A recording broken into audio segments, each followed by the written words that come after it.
ବିଷୟରେ ଆମେ ବହୁତ କମ ଜାଣୁ। ସେଇଟା ଆମ ମାନଙ୍କ ପାଇଁ ବହୁତ ଅସୁବିଧା। ପରମେଶ୍ୱରଙ୍କର କାର୍ଯ୍ୟ କେମିତି କରନ୍ତି ଯଦି ଆମେ ଜାଣିବା, ତାହେଲେ ଆମମାନଙ୍କ ନିମନ୍ତେ ପରମେଶ୍ୱରଙ୍କ ସହିତ ବ୍ୟବହାର କରିବାଟା, ସେ ଆମ ଜୀବନରେ କାର୍ଯ୍ୟ କରୁଛନ୍ତି କି ନାହିଁ, ତାହାକୁ ଆମେ ବହୁତ ଭଲ ଭାବରେ ଆମେ ଜାଣିପାରିବା। ପ୍ରଭୁ ଆମମାନଙ୍କୁ ଆଶୀର୍ବାଦ କରନ୍ତୁ। ଗୋଟେ ପଦ ଆମେ ପଢିବା, ଯଦି ରିଫରେନ୍ସ ପଢିବା ପାଇଁ କେହି ଅଛନ୍ତି ତାହେଲେ ସେ ବହୁତ ସୁନ୍ଦର ଭାବରେ ନିଜର ମାଇକକୁ ଖୋଲିକିନା ରହିବେ ଆଉ ଆମମାନଙ୍କୁ ରିଫରେନ୍ସ ପଢିବାରେ ଆମମାନଙ୍କୁ ସାହାଯ୍ୟ କରିବେ। ପରମ ଗୀତ ପୁସ୍ତକରୁ ଗୋଟେ ପଦ ପ୍ରଥମେ ନେବା ପାଇଁ ଚାହେଁ। ପରମ ଗୀତ ଏହାର 1 ଅଧ୍ୟାୟର 4 ପଦ ପଢିବା। ମୋତେ ଆକର୍ଷଣ କର, ଆମ୍ଭେମାନେ ତୁମ୍ଭ ପଛେ ପଛେ ଧାଇଁବା। ରାଜା ଆପଣା ଅନ୍ତଃପୁରକୁ ମୋତେ ଆଣିଅଛନ୍ତି। ଆମ୍ଭେମାନେ ତୁମ୍ଭଠାରେ ଆନନ୍ଦିତ ହେବା ଓ ଉଲ୍ଲାସ କରିବା। ଆମ୍ଭେମାନେ ଦ୍ରାକ୍ଷାରସ ଅପେକ୍ଷା ତୁମ୍ଭ ପ୍ରେମ ବିଷୟ ଅଧିକ କହିବା।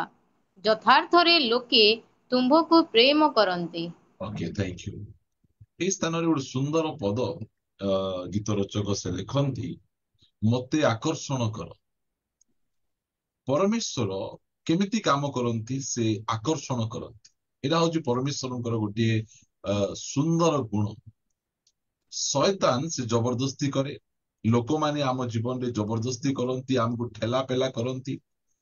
ଯେଉଁ ସମୟରେ ମଧ୍ୟ ଆମ ଜୀବନରେ କୌଣସି ବିଷୟ ଗୋଟେ ଠେଲା ପେଲା ପରି ଲାଗୁଛି, ଜବରଦସ୍ତି ପରି ଲାଗୁଛି, ତାହେଲେ ସେଇଟା ପରମେଶ୍ୱର କେବେ ହେଲେ କରନ୍ତି। ଏହି ପୃଥିବୀରେ ପ୍ରତିଦିନ ହଜାର ହଜାର ଲକ୍ଷ ଲକ୍ଷ ଲୋକ ମରୁଛନ୍ତି ଆଉ 99% ଲୋକ ନର୍କକୁ ପଳାଇ ଯାଉଛନ୍ତି। ପରମେଶ୍ୱର କାହାକୁ ଜଣକୁ ମଧ୍ୟ ଜବରଦସ୍ତି ସେ କରୁନାହାନ୍ତି। ଆମର ପରମେଶ୍ୱର ଜବରଦସ୍ତି କରିବାଟା, ବାଧ୍ୟ କରିବା ପରମେଶ୍ୱର, ସେ ଆମର ପରମେଶ୍ୱର ନାହାନ୍ତି। ପରମେଶ୍ୱର ସବୁ ସମୟରେ ଆମକୁ ଆକର୍ଷଣ କରନ୍ତି। ସେଥିପାଇଁ ସଲୋମନ ସେ ଲେଖନ୍ତି, ମୋତେ ଆକର୍ଷଣ କର। ପରମେଶ୍ୱର ଆମମାନଙ୍କୁ ଆକର୍ଷଣ କରିଥିବାରୁ ଆଜି ଆମେ ଏଇ ସ୍ଥାନକୁ ଆମେ ଆସିଛୁ। ଏଇଟା ହଉଛି ପରମେଶ୍ୱରଙ୍କର ଆକର୍ଷଣ ଆମକୁ ଏଇ ସ୍ଥାନକୁ ଧରି ଆସିଛି। କେହି ଜବରଦସ୍ତି ଆମକୁ ଠେଲା ପେଲା କରିକିନା ଆଣିନାହାନ୍ତି। ଯଦି ଆମକୁ ଜବରଦସ୍ତି ଆଣିଥାନ୍ତେ, ଆମ ଦେଶର ଲୋକମାନେ ଯୋଉ କହୁଛନ୍ତି ଚାଉଳ ଦେଇକିନା କରିଛନ୍ତି, ଡାଲି ଦେଇ କରିଛନ୍ତି, ଜଣେ ତ କହିଲା ସିଙ୍ଗଡା ଦେଇକିନା କରିଛନ୍ତି ବୋଲି। ଲୋକମାନଙ୍କର କଣ ଅଛି? ସେମାନଙ୍କର କାମ କହିବାର କାମ ସେମାନଙ୍କର, ଏମିତି କରି ସେମିତି କରିକିନା କରିଛନ୍ତି। ଆରେ ତୁମ ପାଖରେ ସିଙ୍ଗଡା ନାହିଁ କି? ତୁମେ ସିଙ୍ଗଡା ଦଉନ, ଅନ୍ୟମାନେ ମଧ୍ୟ ତୁମ ଧର୍ମକୁ ଆସିବେ। ତୁମ ପାଖରେ ଚାଉଳ ଅଛି, ତୁମେ ଦିଅ, ତୁମ ଧର୍ମକୁ ଆସିବେ। ହ୍ୟାଣ୍ଡ ପ୍ୟାନ୍ ଲେଡି ବୋଲି କହିବେ। ଏଇଟା ଯାକ ଆମର ଖ୍ରୀଷ୍ଟିଆନ ମାନଙ୍କର ବିରୁଦ୍ଧରେ ଏଇ ପ୍ରକାର ଭାବରେ ସେମାନେ କହୁଛନ୍ତି। ଏମାନେ ଜବରଦସ୍ତି ଧର୍ମାନ୍ତୀକରଣ କରୁଛନ୍ତି। ଜବରଦସ୍ତି ଯଦି କରିଥାନ୍ତୁ, ଯେ ମାଡ ଖାଇ ସେମାନେ କାହିଁକି ଏତେ ହୀନସ୍ତା ହେଇକିନା ବାହାରେ ରହିଥାନ୍ତେ? ସାଙ୍ଗେ ସାଙ୍ଗେ ଆଣିଥାନ୍ତେ, ଯେ ଟିକା ଲଗେଇ ଦିଏ, ଆଜ୍ଞା ଆମେ ତୁମର ଲୋକ ଆଜ୍ଞା ବୋଲି ସେମାନେ କହିପାରିଥାନ୍ତେ। ନାଇଁ, ମାତ୍ର ପରମେଶ୍ୱର ଆମକୁ ଆକର୍ଷଣ କରେ। ଆମର ପରମେଶ୍ୱର ଆମକୁ ଜବରଦସ୍ତି କରିନାହାନ୍ତି, ବାଧ୍ୟ କରିନାହାନ୍ତି। ଆମେ କେମିତି ପ୍ରଭୁଙ୍କ ପାଖକୁ ଆସିଲୁ? ଆମେ ତାଙ୍କର ସେହି ଆକର୍ଷଣ ଦ୍ଵାରା ଆମେ ତାଙ୍କ ନିକଟକୁ ଆମେ ପଳାଇ ଆସିଲୁ। ମୋତେ ଆକର୍ଷଣ କର। ଗୋଟେ ସ୍ତ୍ରୀ ଲୋକ ବିଷୟରେ ମୁଁ ଆପଣଙ୍କୁ ପଢି ଶୁଣାଇବା ପାଇଁ ଚାହେଁ। ଟିକେ ପଢିବା ଆମେ।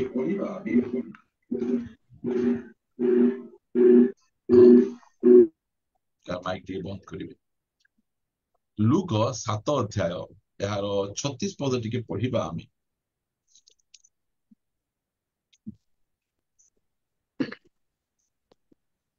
ଆଉ ଫାରସୀ ମାନଙ୍କ ମଧ୍ୟରୁ ଜଣେ ତାହାଙ୍କୁ ଆପଣା ସହିତ ଭୋଜନ କରିବାକୁ ନିମନ୍ତ୍ରଣ କଲେ। ସେଥିରେ ସେ ଫାରସୀଙ୍କ ଗୃହରେ ପ୍ରବେଶ କରି ଭୋଜନରେ ବସିଲେ। ଆଉ ଦେଖ, ସେଇ ନଗରରେ ଜଣେ ପାପିଷ୍ଠ ସ୍ତ୍ରୀ ଥିଲା। ଯୀଶୁ ସେହି ଫାରସୀଙ୍କ ଗୃହରେ ଭୋଜନରେ ବସିଅଛନ୍ତି ଏହା ଜାଣିପାରି ସେ ଗୋଟିଏ ପାତ୍ରରେ ସୁଗନ୍ଧି ତୈଳ ଆଣି ପଛଆଡ଼େ ତାହାଙ୍କ ପାଦ ପାଖରେ ଠିଆ ହୋଇ ରୋଦନ କରୁ କରୁ ଅଶ୍ରୁ ଜଳରେ ତାହାଙ୍କ ପାଦ ସିକ୍ତ କରି ନିଜ ମସ୍ତକର କେଶରେ ତାହା ପୋଛିବାକୁ ଲାଗିଲା। ଆଉ ତାହାଙ୍କ ପାଦକୁ ଚୁମ୍ବନ କରୁ କରୁ ସେଇ ସୁଗନ୍ଧ ତୈଳ ଲଗାଇ ଦେବାକୁ ଲାଗିଲା। ଆମେନ୍। ପ୍ରିୟମାନେ, ଏଇ ସ୍ଥାନରେ ଆମେ ଦେଖୁଛୁ ଏଇ ସ୍ତ୍ରୀ ଲୋକକୁ ସେ ମିଟିଂକୁ କିଏ ଡାକି ନାହାନ୍ତି। এই ମିଟିଂରେ ନିମନ୍ତ୍ରଣ କାର୍ଡ ତାଙ୍କୁ ଦିଆଯାଇ ନାହିଁ। ମାତ୍ର ଯେତେବେଳେ ଜାଣିଲେ ଯୋଉ ଯୀଶୁ ଖ୍ରୀଷ୍ଟ ମତେ 7 ଭୂତରୁ ଉଦ୍ଧାର କରିଛନ୍ତି, ଯେଉଁ ଯୀଶୁ ଖ୍ରୀଷ୍ଟ ମତେ ସେ ପାପରୁ ଉଦ୍ଧାର କରିଛନ୍ତି, ଏଇଟା ତ ଜାଣୁ ଜାଣୁ ତାଙ୍କୁ କୌଣସି ନିମନ୍ତ୍ରଣ ପତ୍ର ଦିଆଯାଏ ନାହିଁ, ତାଙ୍କୁ ଡକା ଯାଏ ନାହିଁ। ସେଇ ସମୟରେ ଏଇ ସ୍ତ୍ରୀ ଲୋକ ସେଇ ପ୍ରଭୁ ଯୀଶୁ ଖ୍ରୀଷ୍ଟଙ୍କ ପାଖକୁ ପଳେଇ ଯାଉଛି। କାରଣ ପରମେଶ୍ୱରଙ୍କର ପ୍ରେମ, ପରମେଶ୍ୱରଙ୍କ ଦୟା, ପରମେଶ୍ୱରଙ୍କର କ୍ଷମା, ପରମେଶ୍ୱରଙ୍କର ପ୍ରତ୍ୟେକ ବିଷୟ ଗୋଟେ ବିଶ୍ୱାସୀକୁ ଆକର୍ଷଣ କରେ। ଆଜି ଆମେ ଖ୍ରୀଷ୍ଟିଆନ ପରିବାରରେ ଜନ୍ମ ହେଇ ଆମେ ଖ୍ରୀଷ୍ଟିଆନ ହେଇନାହୁଁ। ପରମେଶ୍ୱର ଆମକୁ ଆକର୍ଷଣ କରେ। ଆମେ ମଧ୍ୟ ଚର୍ଚ୍ଚ ଯାଉଥିଲୁ, ଆମେ ମଧ୍ୟ ବାଇବଲ ପଢୁଥିଲୁ, ମାତ୍ର ଆମେ ଯୀଶୁଙ୍କ ପାଖକୁ ଯାଉନଥିଲୁ। ଆଜି ଲୋକ ଚର୍ଚ୍ଚରେ ବସୁଛନ୍ତି, ମାତ୍ର ସେମାନେ ଯୀଶୁଙ୍କ ପାଖକୁ ଖ୍ରୀଷ୍ଟିଆନ ହେଇନାହାନ୍ତି। ଏବେ ଜୟେଶ ମେର ଗୋଟେ କଥା କହିବେ, ଯଦି ମୁଁ ଗୋଟେ ଗ୍ୟାରେଜରେ ଯାଇକିନା 2 ଘଣ୍ଟା ବସିଦେଲେ ଯେମିତି କାର ହେଇଯିବି ନାହିଁ, ଜଣେ ବ୍ୟକ୍ତି ଆସି ଚର୍ଚ୍ଚରେ 2 ଘଣ୍ଟା ବସିଦେଲେ ସେ ମଧ୍ୟ ଖ୍ରୀଷ୍ଟିଆନ ହେଇଯିବ ନାହିଁ। ପ୍ରିୟମାନେ, ଆମେ ମଧ୍ୟ ଚର୍ଚ୍ଚରେ ଆମେ ବସୁଥିଲୁ, ବାକ୍ୟ ଆମେ ଶୁଣୁଥିଲୁ, ମାତ୍ର ଆମେ ଯୀଶୁଙ୍କ ନିକଟକୁ ଆମେ ଯାଇନଥିଲୁ। ମୁଁ ଯୀଶୁ ଖ୍ରୀଷ୍ଟଙ୍କୁ ହୃଦୟ ସହିତ ଘୃଣା କରୁଥିଲି। ଖ୍ରୀଷ୍ଟିଆନ ପରିବାରରେ ଜନ୍ମଗ୍ରହଣ ହେଇଥିଲି, ମାତ୍ର ଯୀଶୁ ଖ୍ରୀଷ୍ଟଙ୍କୁ ହୃଦୟ ସହିତ ଘୃଣା କରୁଥିଲି। କହୁଥିଲି ଯେ 3ଟା କଣ୍ଟାରେ ମରି ଯାଉଛନ୍ତି, ସେ କେମିତି ଗୋଟେ ପ୍ରଭୁ ହେଇପାରିବେ? କାରଣ ଆମ ଦେଶର ପ୍ରଭୁ ମାନଙ୍କର ବଳ ଆମେ ଜାଣିଛୁ। ଚକ୍ରରେ ବେକ କାଟିବେ, ଗଦାରେ ମାରିବେ, ଏସବୁ ଯାକ ଆମର ଦେଶର ପ୍ରଭୁ ମାନଙ୍କର ଶକ୍ତିକୁ ଆମେ ଜାଣିଛୁ। ମାତ୍ର ଯୀଶୁ ଖ୍ରୀଷ୍ଟ ସେ କାହାକୁ ମାରୁନାହାନ୍ତି, ନିଜେ ମରି ଯାଉଛନ୍ତି। ସେତେବେଳେ ମୁଁ କହିଲି କଣ ଏଇଟା ଗୋଟେ ଏମିତି ଦୁର୍ବଳ ପ୍ରଭୁଙ୍କୁ, ନାଇଁ ନାଇଁ ଏ ପ୍ରଭୁଙ୍କୁ ମୁଁ ସେବା କରିବି ନାହିଁ। ମାତ୍ର ଯେତେବେଳେ ମୁଁ ଜାଣିଲି ଯେ ସେ ମୁଁ ଯୋଉ ଜାଗାରେ ମରିବା କଥା ସେଇ ଜାଗାରେ ସେ ମୃତ୍ୟୁବରଣ କରିଛନ୍ତି, ସେଇ କଥା ଜାଣିବାଠୁ ମୁଁ ଅଟୋମେଟିକ ଆକର୍ଷିତ ହେଇ ତାଙ୍କ ନିକଟକୁ ଚାଲିଗଲି। ଏଇଟା ହଉଛି ପ୍ରଭୁଙ୍କର ଆକର୍ଷଣ। ଏଇ ସ୍ତ୍ରୀ ଲୋକକୁ ମଧ୍ୟ କେହି ଡାକି ନାହାନ୍ତି, ମାତ୍ର ପରମେଶ୍ୱର ତାଙ୍କ ଜୀବନରେ ଯୋଉ ପ୍ରକାର ଭାବେ କାମ କରିଛନ୍ତି ସେଇଟା ତାଙ୍କୁ ଆକର୍ଷିତ କରି ପଳେଇ ଆଣୁଛି। ଆମର ଅନେକ ବଡ ବଡ ୟୁଟ୍ୟୁବର ଗୁଡିକ ଅଛନ୍ତି, ସେମାନେ କହନ୍ତି ଯେ ଖ୍ରୀଷ୍ଟିଆନ ଲୋକମାନେ କେବେ କାହାକୁ ଖ୍ରୀଷ୍ଟିଆନ କରନ୍ତି ନାହିଁ, ଖ୍ରୀଷ୍ଟିଆନ ହୁଅ ବୋଲି କୁହନ୍ତି ନାହିଁ। ଯେମିତିକି ଖାନ ସାର୍ କୁହନ୍ତୁ, ସେ କହନ୍ତି ଯେ ଏମାନେ ଏଇ ପ୍ରକାର ଭାବରେ ସେବା କରନ୍ତି, ଲୋକ ଅଟୋମେଟିକ ଆକର୍ଷିତ ହେଇ ଯୀଶୁଙ୍କ ନିକଟକୁ ପଳେଇ ଆସନ୍ତି। ଆମର ପରମେଶ୍ୱର କାହାକୁ କେବେ ମଧ୍ୟ ବାଧ୍ୟ କରନ୍ତି ନାହିଁ। ତାଙ୍କର ପ୍ରେମ, ତାଙ୍କର ଦୟା, ତାଙ୍କର କ୍ଷମା ଆମକୁ ଆକର୍ଷଣ କରି ତାଙ୍କ ନିକଟକୁ ଆଣେ। ପରମେଶ୍ୱର ଏଇ ପ୍ରକାର ଆମ ଜୀବନରେ କାମ କରନ୍ତି। ଯେତେବେଳେ ମଧ୍ୟ କେହି ଯଦି ଆପଣଙ୍କୁ ବାଧ୍ୟ କରୁଛନ୍ତି ଗୋଟେ ବିଷୟ କରିବା ପାଇଁ, ଦାନ ଦେବାକୁ ପଡିବ, ଆସିବାକୁ ପଡିବ, ଆ ସହିତ ମିଶିବାକୁ ପଡିବ, ଆପଣଙ୍କ ଇଚ୍ଛା ନଥିଲେ ମଧ୍ୟ ଆପଣଙ୍କୁ ଠେଲାଠେଲି କରୁଛନ୍ତି, ପରମେଶ୍ୱର କେବେ କାହାକୁ ଠେଲାଠେଲି କରନ୍ତି, ସେ ଆକର୍ଷଣ କରନ୍ତି। ତାଙ୍କର ଆକର୍ଷଣରେ ପଡି ଲୋକମାନେ ତାଙ୍କ ନିକଟକୁ ପଳେଇ ଆସନ୍ତି। ଏଇ ପ୍ରକାର ଏଇ ସ୍ତ୍ରୀ ଲୋକ ମଧ୍ୟ ଯୀଶୁଙ୍କ ପ୍ରେମର ଆକର୍ଷଣରେ ପଡି ଆସେ। ଆଉ ଯୋଉମାନେ ପ୍ରଭୁଙ୍କ ପ୍ରେମର ଆକର୍ଷଣରେ ପଡି ଆସନ୍ତି, ଜୀବନରେ କେବେ ହେଲେ ମଧ୍ୟ ସେମାନେ ବ୍ୟାକସ୍ଲାଇଡ୍ ହେବେନି, କେବେ ହେଲେ ଥଣ୍ଡା ପଡିବେନି, ସବୁ ସମୟରେ ଗରମରୁ ଗରମରେ ରହିଯିବେ। ଏଇଟା ହଉଛି ପ୍ରଭୁଙ୍କର ଆକର୍ଷଣ। ଏଇ ସ୍ତ୍ରୀ ଲୋକ ସେଇ ପ୍ରକାର ଆସିଲେ, କିଏ ମତେ କଣ କରୁଛନ୍ତି ଜଣା ନାହିଁ। ଦେଖନ୍ତୁ, ଚର୍ଚ୍ଚରେ ଅନେକ ସମୟରେ ଯୋଉ ସମୟରେ ଆରାଧନା ଚାଲିଥିବ, ସମସ୍ତେ ଆରାଧନା କରୁଥିବେ, କେତେ ଜଣ ଢେଲା ଢେଲା ଆଖି ଦେଖୁଥିବେ, ସେ କି କ୍ଲିପ ଲଗେଇଛି, ସେ ଚୁଟି ଛାଡିକିନା ଆସିଛି କି, ସେ ଚୁଟି ଷ୍ଟ୍ରେଟ ବି କରିଛି, ଓ ବାରେ ବୋଲି ଏମିତି ସବୁ ଜାଗା ଦେଖୁଥିବେ ସେମାନେ। ଆଉ ଜଣେ ସେମାନେ ପୁରା ଆତ୍ମାରେ ପୂର୍ଣ୍ଣ ହେଇ ଇଆଡେ ମୁହଁ ଥିବ, ସିଆଡେ ମୁହଁ ହେଇଯାଉଥିବ, ସେ ଏମିତି କରୁଥିବେ। ସେମାନେ ଆତ୍ମାରେ ପୂର୍ଣ୍ଣ ହେଇ ପ୍ରଭୁଙ୍କର ଆରାଧନା କରୁଥିବେ, କାରଣ ସେମାନେ ପରମେଶ୍ୱରଙ୍କ ଦ୍ଵାରା ଆକର୍ଷିତ ହେଇକିନା ସେମାନେ ଆସିଛନ୍ତି। ସେମାନେ ଚର୍ଚ୍ଚରେ କିଏ କ୍ଲିପ ଲଗେଇଛି, କିଏ ଶାଢୀ ପିନ୍ଧିଛି, କାହାର ଚୁଟି ସିଧା ଅଛି, କାହାର ବଙ୍କା ଅଛି, କିଏ 2ଟା ଚୁଟି ପକେଇଛନ୍ତି, ସେଟା ଦେଖିବା ପାଇଁ ଆସୁନାହାନ୍ତି। ପରମେଶ୍ୱରଙ୍କ ସୌନ୍ଦର୍ଯ୍ୟକୁ ଦେଖିବା ପାଇଁ ସେମାନେ ମଣ୍ଡଳୀକୁ ଆସିଛନ୍ତି। ପରମେଶ୍ୱରଙ୍କ ସୌନ୍ଦର୍ଯ୍ୟ ଆମର ମଣ୍ଡଳୀରେ ମୁଁ ଦେଖେ। ପରମେଶ୍ୱରଙ୍କ ସୌନ୍ଦର୍ଯ୍ୟ କଣ, ଆଜି ଲୋକ ଚର୍ଚ୍ଚ ଘରକୁ ସୁନ୍ଦର କରିବାରେ ସେମାନେ ଲାଗିଛନ୍ତି। ଆମ ଚର୍ଚ୍ଚରେ ଏସି ଅଛି, ଆମ ଚର୍ଚ୍ଚରେ ଅମୁକ ଅଛି, ସମୁକ ଅଛି। ତୁମର ଚର୍ଚ୍ଚରେ ପ୍ରଭୁ ଅଛନ୍ତି କି? ସେଟା ହେଲା ବଡ କଥା। ଚର୍ଚ୍ଚର ସବୁଠାରୁ ଆକର୍ଷଣୀୟ ବିଷୟ ହେଲେ ପ୍ରଭୁ ଯୀଶୁ ଖ୍ରୀଷ୍ଟ। ଯେଉଁ ଚର୍ଚ୍ଚରେ ପ୍ରଭୁ ଯୀଶୁ ଖ୍ରୀଷ୍ଟ ନାହାନ୍ତି, ସେଟା ଯେଡେ ବଡ ହେଲେ ମଧ୍ୟ କଣ ଲାଭ? ପ୍ରିୟମାନେ, ଯେତେବେଳେ ଯୀଶୁ ଖ୍ରୀଷ୍ଟ ମାଥ୍ୟୁ 24:1 ଲେଖାଗଲା, ସେ ମନ୍ଦିରରୁ ବାହାରି ଯାଉଥିଲେ। ଯୀଶୁ ଖ୍ରୀଷ୍ଟ ମନ୍ଦିରରୁ ବାହାରି ଯିବା ସମୟରେ ଶିଷ୍ୟମାନେ ଦେଖଉଛନ୍ତି, ପ୍ରଭୁ ଦେଖିବ ମନ୍ଦିର କେତେ ସୁନ୍ଦର। ଆରେ ମୁଁ ଯୋଉ ମନ୍ଦିର ରହିପାରୁନାହିଁ, ସେ ମନ୍ଦିର ଯେତେ ସୁନ୍ଦର ହେଲେ ମଧ୍ୟ କଣ ଲାଭ? ପରମେଶ୍ୱରଙ୍କର ସୌନ୍ଦର୍ଯ୍ୟ ଦେଖିବା ପାଇଁ ଦାଉଦ କହୁଛନ୍ତି, ମୁଁ ସଦାପ୍ରଭୁଙ୍କର ସୌନ୍ଦର୍ଯ୍ୟ ଦେଖିବା ପାଇଁ ତାଙ୍କ ଘରକୁ ମୁଁ ଯାଉଛି। ସୌନ୍ଦର୍ଯ୍ୟ କଣ? ସୌନ୍ଦର୍ଯ୍ୟ ଏହା, ଯାହା ହାତରେ ମଦ ବୋତଲ ଥିଲା ଆଜି ତା ହାତରେ ବାଇବଲ ଅଛି।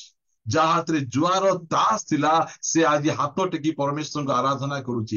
ଯିଏ ଲୋକମାନଙ୍କ ସହିତ ଖରାପ ଭାଷାରେ ଗାଳି କରି ଝଗଡା କରୁଥିଲା ଆଜି ସେଇ ମୁଖରେ ପରମେଶ୍ୱରଙ୍କ ପ୍ରଶଂସା କରୁଛି। ପ୍ରିୟମାନେ, ଯୋଉ ହାତରେ ଖୈନି ମନ୍ଥୁଥିଲା ସେ ହାତରେ ଆଜି ପରମେଶ୍ୱରଙ୍କୁ ତାଳି ମାରୁଛି। ଏଟା ହେଲା ପରମେଶ୍ୱରଙ୍କ ସୁନ୍ଦରତା। ସେଇ ସୁନ୍ଦରତା ଦେଖିବା ପାଇଁ ଆମେ ମଣ୍ଡଳୀକୁ ଆମେ ଯିବାର ଆବଶ୍ୟକ ରହିଅଛି। ମୁଁ ଆମ ଚର୍ଚ୍ଚରେ ଦେଖିଛି, ଆମ ଭାଷାରେ କହିବେ ଘୋଡା ମଦୁଆ ମାନେ ପରିବର୍ତ୍ତନ ହେଇ ଚର୍ଚ୍ଚକୁ ଆସି ପରମେଶ୍ୱରଙ୍କ ଗୌରବ କରିବେ। ସେଇଟା ପରମେଶ୍ୱରଙ୍କର ସୁନ୍ଦରତା। ପରମେଶ୍ୱର ଯେତେବେଳେ ଆକର୍ଷଣ କରନ୍ତି ନା କାହାକୁ, ଏଇ ସ୍ତ୍ରୀ ଲୋକକୁ ସେମିତି ଆକର୍ଷଣ କଲେ। ସେ ପାଗଳ ପରି ଯୀଶୁଙ୍କ ପଛରେ ସେ ଧାଇଁକିନା ପଳାଏ। ଆଉ ବେଳେ ବେଳେ ସେ ମିଟିଂରେ ମତେ ଡାକି ନାହାନ୍ତି, ତାଙ୍କ ଘରେ ମତେ ପ୍ରାର୍ଥନା ଡାକି ନାହାନ୍ତି। ଆରେ ସ୍ୱର୍ଗରୁ ତ ଆହ୍ୱାନ ହେଇଛି ନା, ଏଇଟା କଣ ଭୋଜିଘର ହେଇଛି ଯେ କାର୍ଡ ଦେବେ ତମକୁ? ଭୋଜି ଘରେ ସିନା କାର୍ଡ ଦେଲେ ଯିବ, ଆଉ ପରମେଶ୍ୱର କଣ କାର୍ଡ ବାଣ୍ଟିବେ, କାର୍ଡ ନିଅ କାର୍ଡ ନିଅ କାର୍ଡ ନିଅ? ନାଇଁ ନାଇଁ, ପରମେଶ୍ୱର ଆମକୁ ଆକର୍ଷଣ କରିବେ, ତାଙ୍କର ପ୍ରେମ ଆମକୁ ଆକର୍ଷଣ କରିବେ। ଆଜି କଣ ଆପଣ ସେଇ ଆକର୍ଷଣରେ ଅଛନ୍ତି କି? ସେତେବେଳେ ଯୀଶୁଖ୍ରୀଷ୍ଟ କି ପ୍ରକାର ଭାବରେ ସେ ଘର ଲୋକକୁ ବୁଝଉଛନ୍ତି, ମୁଁ ସେ ସବୁ ଯାକ ଏତେ ବ୍ୟାଖ୍ୟା ଆପଣ କରିବା ପାଇଁ ମୁଁ ଚାହେଁନି। ମୁଁ ଆପଣମାନଙ୍କୁ ଦେଖେଇବା ପାଇଁ ଚାହେଁ ଆଉ ଗୋଟିଏ ପଦ। ଆସନ୍ତୁ ମୋ ସହିତ ଲୁକ 19 ଅଧ୍ୟାୟ। କେମିତି ଆକର୍ଷଣ ପରମେଶ୍ୱର କରନ୍ତି, ଏକ ପଦରୁ ଟିକେ ପଢିବେ।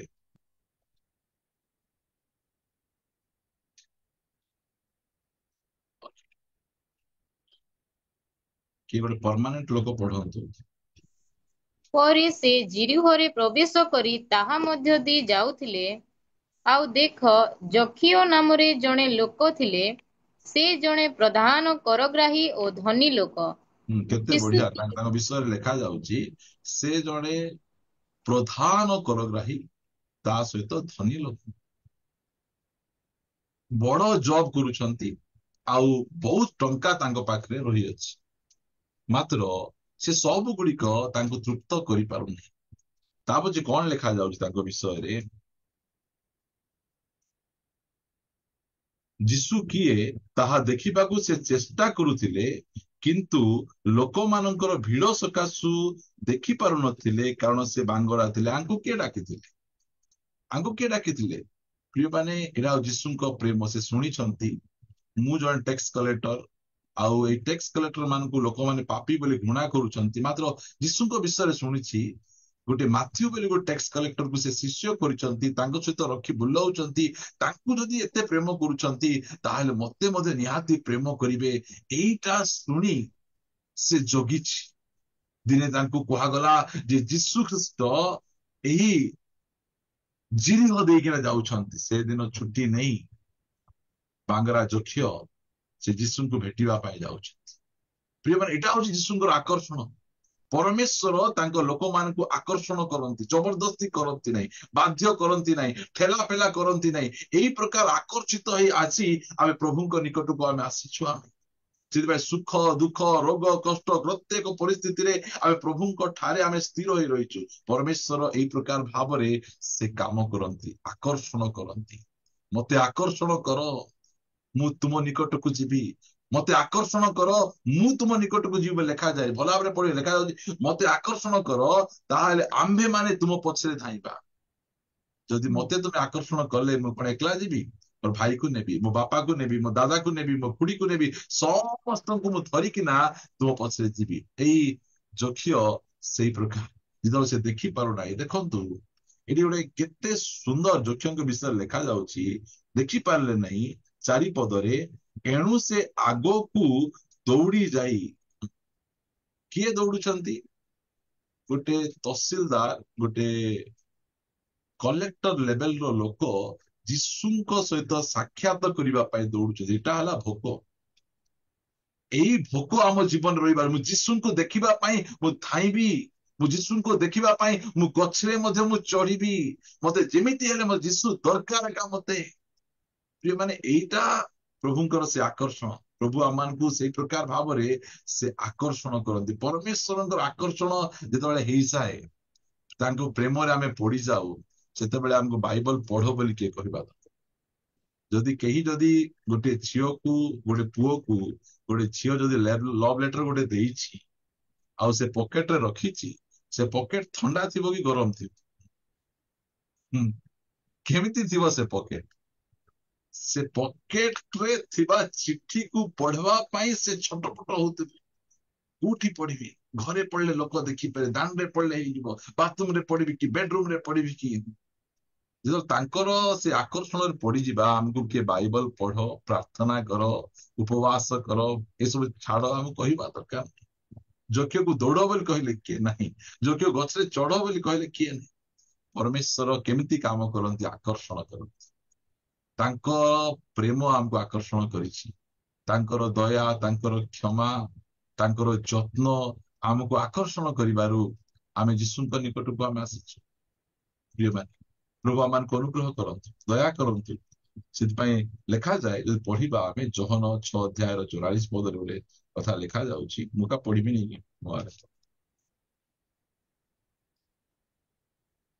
ଲେଖାଗଲା, ମୋହର ପ୍ରେରଣକର୍ତ୍ତା ପିତା ଯାହାକୁ ଆକର୍ଷଣ କରନ୍ତି କେବଳ ସେ ମୋ ନିକଟକୁ ଆସିପାରେ, ଆଉ ମୁଁ ଶେଷ ଦିନରେ ତାହାକୁ ଉତ୍ଥାପନ କରିବି। ପରମେଶ୍ୱର ଆମମାନଙ୍କୁ ଆକର୍ଷଣ କରିବା ପରମେଶ୍ୱର। ସେ କେବେ ମଧ୍ୟ ଆମକୁ ସେ ଜବରଦସ୍ତି କରିନାହାନ୍ତି। ନାମାନକୁ ଆକର୍ଷଣ କଲେ।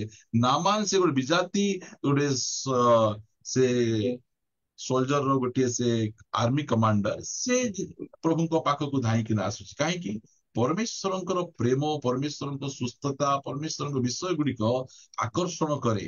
ମୁଁ ଆପଣମାନଙ୍କୁ ଦ୍ୱିତୀୟ ବିଷୟ କହିବା ପାଇଁ ଚାହେଁ ଯେ ପରମେଶ୍ୱର କି ପ୍ରକାର ଭାବରେ ଆମ ଜୀବନରେ କାମ କରନ୍ତି। ପଢିବା ଆମେ ଜୁନସ୍ ପୁସ୍ତକରୁ ଗୋଟେ ପଦ ଆମେ ପଢିବା। ଜୁନସ୍ ପୁସ୍ତକ ଏହାର 3 ଅଧ୍ୟାୟ 1 ପଦରେ ପଢୁଛି। ଅନନ୍ତର ଦ୍ୱିତୀୟ ଥର ସଦାପ୍ରଭୁଙ୍କର ଏହି ବାକ୍ୟ ଜୁନସ୍ଙ୍କ ନିକଟରେ ଉପସ୍ଥିତ। ପରମେଶ୍ୱର ସୁଯୋଗ ଦିଅନ୍ତି। ଏଇଟା ପରମେଶ୍ୱରଙ୍କର ଗୋଟେ ବହୁତ ସୁନ୍ଦର ଗୁଣ। ସେ ଆକର୍ଷଣ କରନ୍ତି ଆଉ ସୁଯୋଗ ଉପରେ ସେ ସୁଯୋଗ ଦେବା ପରମେଶ୍ୱର। ଏଇ ଜୁନସ୍କୁ ପ୍ରଥମ ଥର ସେ ସୁଯୋଗ ଦେଇଥିଲେ, ସେ ସୁଯୋଗକୁ ସେ ହାତ ଛଡା କଲେ। ନାଇଁ, ମୁଁ ପ୍ରଭୁଙ୍କର କଥା ମାନିବି ନାହିଁ, ପ୍ରଭୁ ଯୁଆଡେ ପଠଉଛନ୍ତି ମୁଁ ସିଆଡେ ଯିବି ନାହିଁ, ମୁଁ ଅଲଗା ଆଡକୁ ଯିବି। ସେଇ ପ୍ରକାର ଅଲଗା ଆଡକୁ ସେ ଯାଉଥିଲେ। ମାତ୍ର ପରମେଶ୍ୱର ତାଙ୍କୁ ଆଉ ଗୋଟେ ସୁଯୋଗ ସେ ଦେଲେ। ଆମର ପରମେଶ୍ୱର ସୁଯୋଗ ଦେବା ପରମେଶ୍ୱର। ଆମର ପରମେଶ୍ୱର ସୁଯୋଗ ଉପରେ ସୁଯୋଗ ଦେବା ପରମେଶ୍ୱର ସେ ଅଟନ୍ତି। ଏଠି ଗୋଟେ ପଦ ଲେଖା ହେଇଛି, ମୁଁ ଆପଣମାନଙ୍କ ନିମନ୍ତେ ପଢିବି। ଏଫେସୀୟ ପୁସ୍ତକ 5 ଅଧ୍ୟାୟର 16 ପଦ ପଢୁଛି। ପୁଣି ସୁଯୋଗର ସଦ୍ବ୍ୟବହାର କର, କାରଣ କାଳ ମନ୍ଦ ଅଟେ। ଆମର ପରମେଶ୍ୱର ଏଇ ମନ୍ଦ କାଳରେ ମଧ୍ୟ ଆମକୁ ସେ ସୁଯୋଗ ଦଉଛନ୍ତି। ଏଇ ଜୁମ୍ କଣ? ଏଇଟା ହଉଛି ପରମେଶ୍ୱରଙ୍କର ଗୋଟେ ସୁଯୋଗ ଅଟେ। ୟୁଟ୍ୟୁବ କଣ? ଏହା ପରମେଶ୍ୱରଙ୍କର ଗୋଟେ ସୁଯୋଗ ଅଟେ। ଆଜି ପରମେଶ୍ୱର ଆମକୁ ଏତେ ସୁନ୍ଦର ସୁଯୋଗ ଗୁଡିକ ଦେଇଛନ୍ତି। ଆଜି ଦେଖନ୍ତୁ, ଆମକୁ କୁଆଡେ ଯିବା ଦରକାର ପଡୁନାହିଁ। ଆମର ନିଜର ଘରେ ପ୍ରଭୁଙ୍କର ଅଭିଷିକ୍ତ ଦାସ ଦାସୀ ମାନଙ୍କର ମେସେଜ ଗୁଡିକ ଆମ ଠାରେ ପଳେଇ ଆସୁଛି। ମାତ୍ର ଆମେ ସେଇ ସୁଯୋଗର ସଦ୍ବ୍ୟବହାର କରିବାର ଅଛି। ସେଇ ମେସେଜକୁ ଶୁଣିବାର ଅଛି, ସେଇଟା ଜଡିତ ଆମକୁ ହେବାର ଅଛି। ଆମର ପରମେଶ୍ୱର ଜାଣିଛନ୍ତି ଯେ ଆଙ୍କେ ଯୋଉ ସହଭାଗିତାରେ ଯାଉଛନ୍ତି, ସେଇ ସହଭାଗିତାରେ ଏତେ ଆତ୍ମିକ ଭାବରେ ଯତ୍ନ ତତ୍ତ୍ୱ ନ ନିଆଗଲେ ମଧ୍ୟ ମୁଁ ଏମାନଙ୍କୁ ଏତେ ପ୍ରେମ କରୁଛି, ଏମାନଙ୍କୁ ଅନଲାଇନରେ ମୁଁ ସୁଯୋଗ ଦେବା ପାଇଁ ଚାହେଁ। ଆଜି ଅନଲାଇନରେ ପରମେଶ୍ୱର ଏଇ ପ୍ରକାର ପ୍ରଭୁଙ୍କର ଲୋକମାନଙ୍କୁ ସେ ତିଆରି କରୁଛନ୍ତି। ନିସ୍ୱାର୍ଥପର ଭାବରେ ସେମାନେ ଲୋକମାନଙ୍କର ସେବା କରିବା ପାଇଁ ସେମାନେ ଆଗେଇ ଆସିଛନ୍ତି। ଏଇଟା ହଉଛି ପରମେଶ୍ୱରଙ୍କର ସୁଯୋଗ। ପରମେଶ୍ୱର ଆମକୁ ଆକର୍ଷଣ କରନ୍ତି ଆଉ ସେ ସୁଯୋଗ ଉପରେ ସେ ସୁଯୋଗ ଆମମାନଙ୍କୁ। ପ୍ରିୟମାନେ, କହିବା ପାଇଁ ଚାହେଁ, ପରମେଶ୍ୱରଙ୍କର ସୁଯୋଗକୁ ହାତ ଛଡା କରନ୍ତୁ ନାହିଁ। ଦିନେ ସୁଯୋଗ ରୁଥଙ୍କ ପାଖକୁ ଆସିଲା। ରୁଥଙ୍କ ପାଖକୁ ତ ସୁଯୋଗ ଆସିଲା ଯେ ଜୀବିତ ପରମେଶ୍ୱରଙ୍କର ଦେଶକୁ ଯିବା ପାଇଁ। ଅର୍ପା ଛାଡିକିନା ପଳେଇଲା। ମାତ୍ର ରୁଥ କହିଲା, ନାହିଁ, ତୁମ ପାଖରେ କିଛି ନଥିଲେ ମଧ୍ୟ ଶାଶୁମା, ତୁମ ପାଖରେ ଗୋଟେ ବିଷୟ ଅଛି, ପରମେଶ୍ୱର ଅଛନ୍ତି। ଆଉ ମୁଁ ତୁମ ପାଖକୁ ଯିବା ପାଇଁ ଚାହେଁ, ତୁମ ଗାଁକୁ ଯିବା ପାଇଁ ଚାହେଁ। ଏମିତି ସୁଯୋଗ ମତେ କେବେ କେହି ଦେଇନାହାନ୍ତି। ମତେ ଗୋଟେ ଥର ଏଇ ସୁଯୋଗ ମିଳିଛି, ଆଉ ଏ ସୁଯୋଗକୁ ମୁଁ କେବେ ହେଲେ ଛାଡିବାକୁ ଚାହୁଁନାହିଁ। ଏଇ ପ୍ରକାର ସେ ସୁଯୋଗକୁ ଦେଖନ୍ତୁ, ଅର୍ପା ପାଖରେ ମଧ୍ୟ ସେ ସୁଯୋଗ ଥିଲା, ମାତ୍ର ଅର୍ପା ସେ ସୁଯୋଗକୁ ସେ ହାତ ଛଡା କଲା। ମାତ୍ର ରୁଥ ସେ ସୁଯୋଗକୁ ଧରି ରଖିଲା, ଯାହା ଦ୍ୱାରା କି ଯୀଶୁ ଖ୍ରୀଷ୍ଟଙ୍କର ବଂଶାବଳୀରେ ସେ ଆସିଛି। ଏଇ ଯୋଉ ରୁଥ, ସେ ହଉଛନ୍ତି ମୟା ଦେଶର, ମୟା ବଂଶର ଗୋଟେ ଝିଅ, ଯିଏକି ବ୍ୟଭିଚାରରୁ ଜାତ ହେଇଥିବା ଗୋଟେ ସ୍ତ୍ରୀ ଲୋକ ଅଟେ। ସେଇ ପ୍ରକାର ସ୍ତ୍ରୀ ଲୋକଙ୍କୁ ସମାଜରେ କୌଣସି ପ୍ରକାର ମାନି ମର୍ଯ୍ୟାଦା ତାଙ୍କର ନାହିଁ। ମାତ୍ର ପରମେଶ୍ୱର ସେଇ ପ୍ରକାର ଗୋଟିଏ ତଳ ଲେଭେଲର ଗୋଟେ ସ୍ତ୍ରୀ ଲୋକକୁ ସେ କଣ କଲେ, ସେ ସୁଯୋଗ ଦେଲେ। ଆଉ ସେଇ ସୁଯୋଗକୁ ସେଇଦିନ ରୁଥ ସେ ନିଜର କଲା, ଟାଣିକିନା ଧରଲା, ବହୁତ ଜୋରରେ ସେ ଧରଲା, ଆଉ ସେ ନିଜ ଶାଶୁଙ୍କ ସହିତ ପରମେଶ୍ୱରଙ୍କ ନିକଟକୁ ଗଲା। ପ୍ରିୟମାନେ, ଆମର ପରମେଶ୍ୱର ଆମକୁ ସୁଯୋଗ ଉପରେ ସୁଯୋଗ ଦେବା, ସେ କେବେ ହେଲେ ମଧ୍ୟ ଆମକୁ ସୁଯୋଗ ବନ୍ଦ କରିନାହାନ୍ତି। ସେ ଆମକୁ ଏବେ ମଧ୍ୟ ସୁଯୋଗ ଦଉଛନ୍ତି, ଆମେ ଯେ ପ୍ରକାର କି ପ୍ରଭୁଙ୍କ ନିକଟକୁ ଫେରି ପାରିବା, ଆମେ ଯେ ପ୍ରକାର ଆତ୍ମିକ ହେଇପାରିବା। ଆମେ କେବେ ବାଧ୍ୟ କରନ୍ତି ନାହିଁ, ଜବରଦସ୍ତି କରନ୍ତି ନାହିଁ, ସେ ଆମକୁ ସୁଯୋଗ ଦେବା ପରମେଶ୍ୱର। ଆମେ ଅନେକ ଥର ଆମର ସୁଯୋଗର ହାତ ଛଡା କରିଛୁ, ମାତ୍ର ଏବେ ଯେତେବେଳେ ଆପଣଙ୍କୁ କି ମତେ ସୁଯୋଗ ପ୍ରଭୁ ଦିଅନ୍ତି, ସେଇ ସମୟରେ ହାତ ଛଡା କରନ୍ତି ନାହିଁ। ସୁଯୋଗକୁ ଆପଣ ଜବରଦସ୍ତି ଧରିକିନା ରଖନ୍ତି। ଆପଣଙ୍କ ନିକଟରେ ତୃତୀୟ ବିଷୟ କହିବା ପାଇଁ ଚାହେଁ। ତୃତୀୟ ବିଷୟ ହେଲା, ପରମେଶ୍ୱର ପରିସ୍ଥିତି ତିଆରି କରନ୍ତି। ଏଇଟା ହଉଛି ପରମେଶ୍ୱରଙ୍କର ବହୁତ ସୁନ୍ଦର ଗୁଣ, ସେ ପରିସ୍ଥିତି ତିଆରି କରନ୍ତି। ଆମେ ଗୋଟେ ପଦ ଆମେ ପଢିବା, ଲୁକ 15 ଅଧ୍ୟାୟରେ ଗୋଟେ ପଦଟା ଆମେ ଏଠି ଦେଖୁଛୁ। ପ୍ରଭୁ ଯୀଶୁ ଖ୍ରୀଷ୍ଟ ତିନିଟା ଦୃଷ୍ଟାନ୍ତ ସେ କହୁଅଛନ୍ତି। ପ୍ରଥମେ ହଜା ମେଣ୍ଢାଙ୍କର ଦୃଷ୍ଟାନ୍ତ କହିଲେ, ତାପରେ ସେ ହଜା ମୁଦ୍ରାର ଦୃଷ୍ଟାନ୍ତ କହିଲେ, ତାପରେ ସେ ହଜି ଯାଇଥିବା ପୁଅର ଦୃଷ୍ଟାନ୍ତ ସେ କହୁଛନ୍ତି। ଏଇ ଜାଗାରେ ଆମେ ଦେଖୁଛୁ ମେଣ୍ଢାକୁ ଖୋଜା ଯାଉଛି, ଆଉ ସେଇ ମୁଦ୍ରାକୁ ଖୋଜା ଯାଉଛି। ମେଣ୍ଢା ଠାରୁ ଆଉ ମୁଦ୍ରା ଠାରୁ ମଧ୍ୟ ବହୁତ ମୂଲ୍ୟବାନ ହେଲେ ମନୁଷ୍ୟ। ମାତ୍ର ମନୁଷ୍ୟକୁ କିଏ ଖୋଜୁନାହାନ୍ତି। ମନୁଷ୍ୟକୁ କାହିଁକି ଖୋଜୁନାହାନ୍ତି?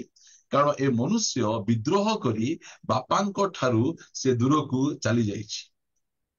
ବିଦ୍ରୋହ କରି ବାପାଙ୍କ ଠାରୁ ଦୂରକୁ ଚାଲି ଯାଇଥିବା ପୁଅ ପ୍ରତି ମଧ୍ୟ ପରମେଶ୍ୱର ପରିସ୍ଥିତି ତିଆରି କରୁଛି। ସେ ନିଜେ ଧାଇଁକିନା ଯାଉନାହାନ୍ତି ପୁଅକୁ ଉଦ୍ଧାର କରିବା ପାଇଁ, ରକ୍ଷା କରିବା ପାଇଁ, ମାତ୍ର ସେ ଏଇ ପ୍ରକାର ପରିସ୍ଥିତି ସେ ତିଆରି କରୁଛନ୍ତି। ଯେତେବେଳେ ପୁଅ ବାପାଙ୍କ ଠାରୁ ଦୂରକୁ ଚାଲି ଯାଇଛନ୍ତି, କେମିତି ପରିସ୍ଥିତି ସେ ତିଆରି କରୁଛନ୍ତି?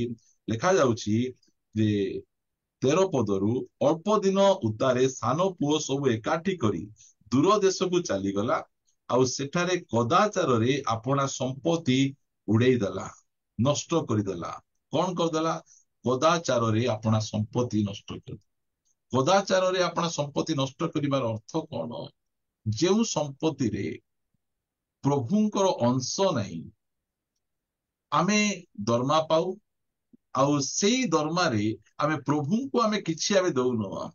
ଆମେ ବିଜନେସ କରୁ, ସେଥିରେ ମଧ୍ୟ ଆମେ ପ୍ରଭୁଙ୍କୁ ଆମେ କିଛି ଦେଉନାହୁଁ। ସେଇଟା ଆମର ହାତରେ ରହିବ ନାହିଁ, ସେଇଟା ଉଡିଯିବ, ନଷ୍ଟ ହେଇଯିବ, ଆମର ଅଭାବ ହେବାକୁ ଷ୍ଟାର୍ଟ ହେବ। ଆଜି ଅନେକ ଖ୍ରୀଷ୍ଟିଆନ ଭାଇ ଭଉଣୀ ମାନେ କଦାଚାରରେ ତାଙ୍କ ପଇସା ଉଡଉଛନ୍ତି।